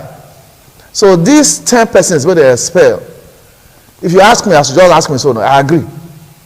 It don't matter as Oga Bodejo say he can't raise the matter. Everybody wait for that matter since that thing we say it was overdue. You did PDP like FCT minister. Everybody knows say be PDP member. Then APC can employ you, can appoint you. By that, PDP go vex. Well, I know women will look down at that today. They go vex. Because politics generally, we don't see most of those who need developed climes before. You understand? Well, you're about developed rich, I guess. So, we will not look that side. Make us one thing. The governor of Adamawa State, Finitiri, right? Finitiri, yes. He come out now. Now he say this issue of expulsion, no day within they discuss. See, no get anywhere when they talk. In fact, he can even directly withdraw as the chairman of the convention because it's a nobody talk. As they talk, Governor Fubara Nokon, governor of what this state now, Osun State not come. I think one other state, about 3. Yeah. They not come. But they too, when we chairman of the convention, he said this is what they do so, you know, handle because nobody talk with this. Yes. Well, what happened for PDP, it be like a house divided against itself. Like my brother here talked just now, he say he not dey surprised. Many people know what they surprised though, because now politics be that. It be like draft. Our people they talk for parable. They say until the rotten tooth is pulled out, the mouth must continue to chew with caution. Caution in the sense that PDP and Wike can be one of the teeth where they be like say erotin in the sense that he did the other side and he did this side. If APC dey hold meeting now, he no go say no go fit attend because he na ESCO. He's a member of the Federal Executive Council, so he go attend. And all the members wey dey there supposedly na APC and he na PDP up to today, and they say he no comot for there. So it can't be like who be PDP for night, APC for day, as the case may be. So in Nigerian politics, no, not carry a common matter. Listen, as if Fintiri withdraw come from the matter. As they come now. Okay. As they come. Okay. You know, in politics, then they see friends, even inside friends. Beneath they talk of a parable. They say, if your friend many, you go choose your brother inside. If your brothers many, yes, you will choose friend inside, yes, whichever. Now so it be. Fintiri, Wike, Fayose, and others. These are the people who carry PDP well before. So they get group, they get clique. People who they call the cabal. Now, what they not discuss? Where they for discuss am? You know go say they not discuss am. If they discuss am, it will be cool or it will be coven. Because when you want move motion for meeting, now almost surprise to everybody as you feel. Now you take move motion. So are you like, as the chairman of the convention, now, you do private? Now convention they say they want to. They don't go there make them go explain anybody. So as they reach there, one of the members come feel say make them express some people. He time don't dey make them express some people, and he carry popular opinion, and so they have to be. It have to be so. Now so that one be. So who no come join go say if they surprise, yeah, you'll be surprised because they not pull you or they not tell you beforehand say now so they go do. Now so politics they be, because supposing they really do one, maybe just maybe the convention for not even hold, because Wike has a big reach now, political okpodu now they call am, because he, whether we like it or not, you may not like his face, you may not like his antics, you may not like his behavior, but in Nigerian politics today, Wike is the most prominent politician, whether you like it or not, because it's always in the news, sometimes for good, sometimes for bad. But as it is today, he's further in the news. He has been removed or he has been expelled from his party. Let us wait for what Wike will do. Okay. We trust that we are not seeing the end. The matter still dey form. Yeah. Now let me ask you this question. PDP. You get how do you call it now? You get fashion. Get fashions, I get organs. Okay, get fashions, yes, yes. So which means that all this one they talk so now we want PDP there. Okay, now listen. When you dey talk of politics and politicians, remember you dey align. Yeah. Politics is a game of alignment, understanding, and concession. Join us, not be crime. So as a day they get fashion, they get even everywhere you dey see fashion, even in military. That's why you can have a coup. One brigadier Bamidele was executed by Babangida at that time, not for taking part in the coup, but for hearing that there will be a coup. I not talk, according to them. That's why he was killed. Fashion. You heard and you didn't tell us. The man said, I didn't think I should tell you because I don't belong to you. Because I just felt it as military gossip. I kept it to myself. So that became a crime. So when you are talking of PDP and fashion, it is normal everywhere. Anywhere you are working, you are going to have association, you are going to have friends. So the faction, take note, what PDP has done to Wike, Fayose, and others, make them wait to, because they say, you know how they stir the honest nest. When you throw your stick into where bee gather, not shout to wait. Now be waiting they do so. Okay, Frank, make I ask you, they talk since PDP get fashion. You get APC get fashion, Labour Party get fashion. Okay. So, the fear where you get it's not gonna happen. No. See Wike go right. When Bob Marley sing that song, you know see they talk. He who fights and runs away lives to fight another day. He don't run. He don't run. For them to gather liver, say make we remove Wike and now others. They think meeting day. Chairman supposed to take that position, say no. We not come say na chairman, I instigate them. But you withdraw from the committee? No, you go talk so. You go talk so. You know if you really talk before the members off camera say no.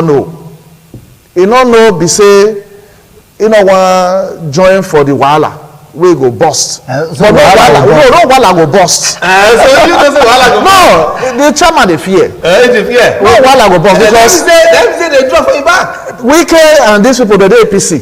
Then they APC. Because they don't want to lose at any point in time. Because a lot of times politicians are hungry. They figure out greet you in the daytime. In the night, the part where they get for night, they go there, go home meeting. Even the secrets where they talk for their main party, they'll go there, go expose them so that they'll get more money to survive. So now attempt to survive, then make they do anti-party things.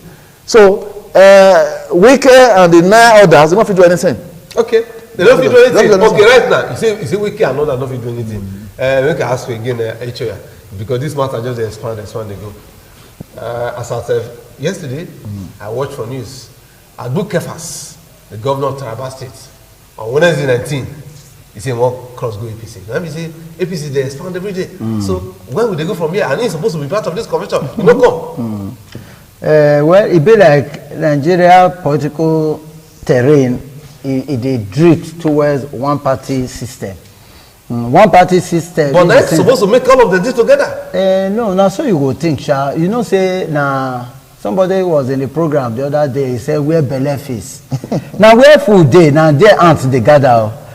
Ants, if you take sugar, now you drop her here, they will come here. If I remove and come drop her for where you did, now there they will day. Where food day, now there, where sweet thing day, not even only food. Now there ants, they gather. So the ant philosophy in the political situation in Nigeria be say, now where food day, where government carry go, now there everybody they go. Not necessarily party. There is no political ideology in Nigeria. There is none. So that is why we have individuals who are members of groups. I don't want to call them political parties again. So now what did they want to do? Now they want to do. That's why you will see somebody, he go contest today APC. Tomorrow he go say PDP. The next tomorrow he go say ACN. The other one go say ABGA. Try your luck. Maybe now here it will happen. Maybe now there it will happen. So it's like draft. So remove this concept. Political parties don't exist. What exists is political interest or political gladiators. So they are looking at how me go take get wetin I want. Anyhow, even if now to enter hole, they go enter. They go say, this political party, not be party where is supposed belong. They say, not be that one with they. Forget about waiting the right for motor, make you enter motor. That is the situation in Nigeria. So when you say person withdraw, another one not withdraw, take note, like I will just quickly go back again. Wike, for example, has followers and friends that will follow him to wherever he's going. He may not even go to the APC, as it were. There's another party now they call the ADC. You will be surprised that now they're even there. And he don't care because he has made a name, he has made a mark, he's a storm. Wike is a moving force, and you do not stop a moving train. So whether the political party like him or not now, Wike and others, Fire say for example, who is a prophet, they know what thing that they do.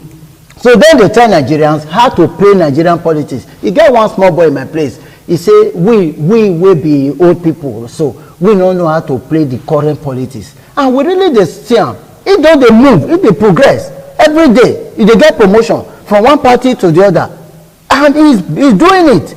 So these are the agberambiris of political parties. And today, I cannot even stop them. Where motor where they enter, no will pay enter. So it pays again to become an agberambiri. Okay.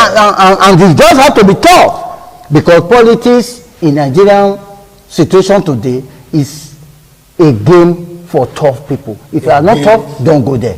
A game for tough people. Well, before we leave this matter, Frank, if you say this Agbo Kefas will not go there, or the governor for sure will not go there, or Oga Fubara will not go there. All these ones, not be minus to PDP. See the way you can't mention last Fubara. Fubara don't know if he go now. Fubara on APC. Really? Yes. How? Well, well, he not go talk. All of the thing they do.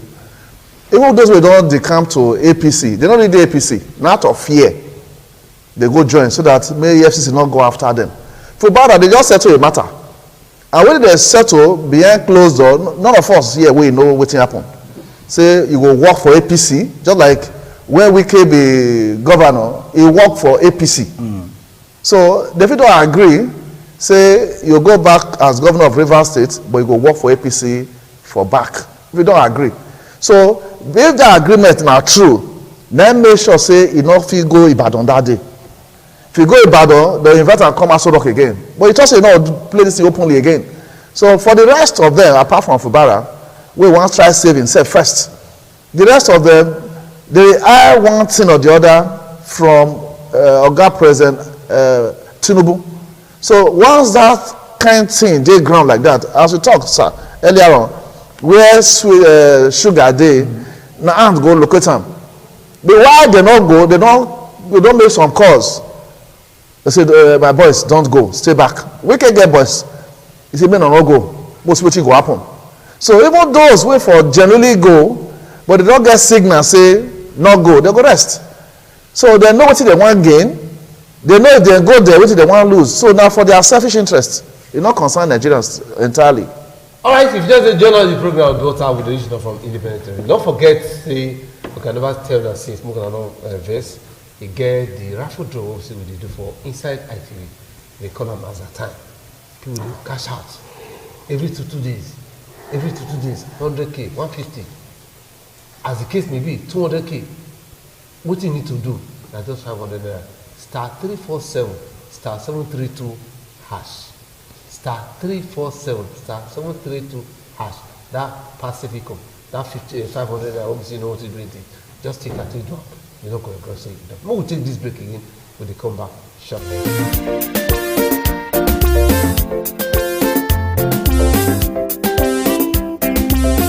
All right, we don't come back. The program on Daughter, the original from Independent Television. Okay, we will enter another issue.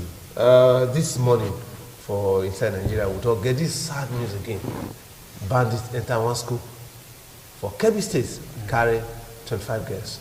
We'll start from the HIA with the trained girls. Waiting this one, they tell the international community and the people who see they just say genocide not in Nigeria. Well, the genocide matter, we will leave that one out for this one. Yes, this one is adoption for ransom, adoption for money, and adoption for marriages. That's so it be. So the school, government secondary school, where they took local government for Kebbi, they don't hear them again last night as government go there, go kill the vice principal, Yakubu Makuku. They kill him and then they still carry 25 girls away. And up till now, they never know where they will be. That is the most shocking of all. Because before now, if they adopt like that, they go even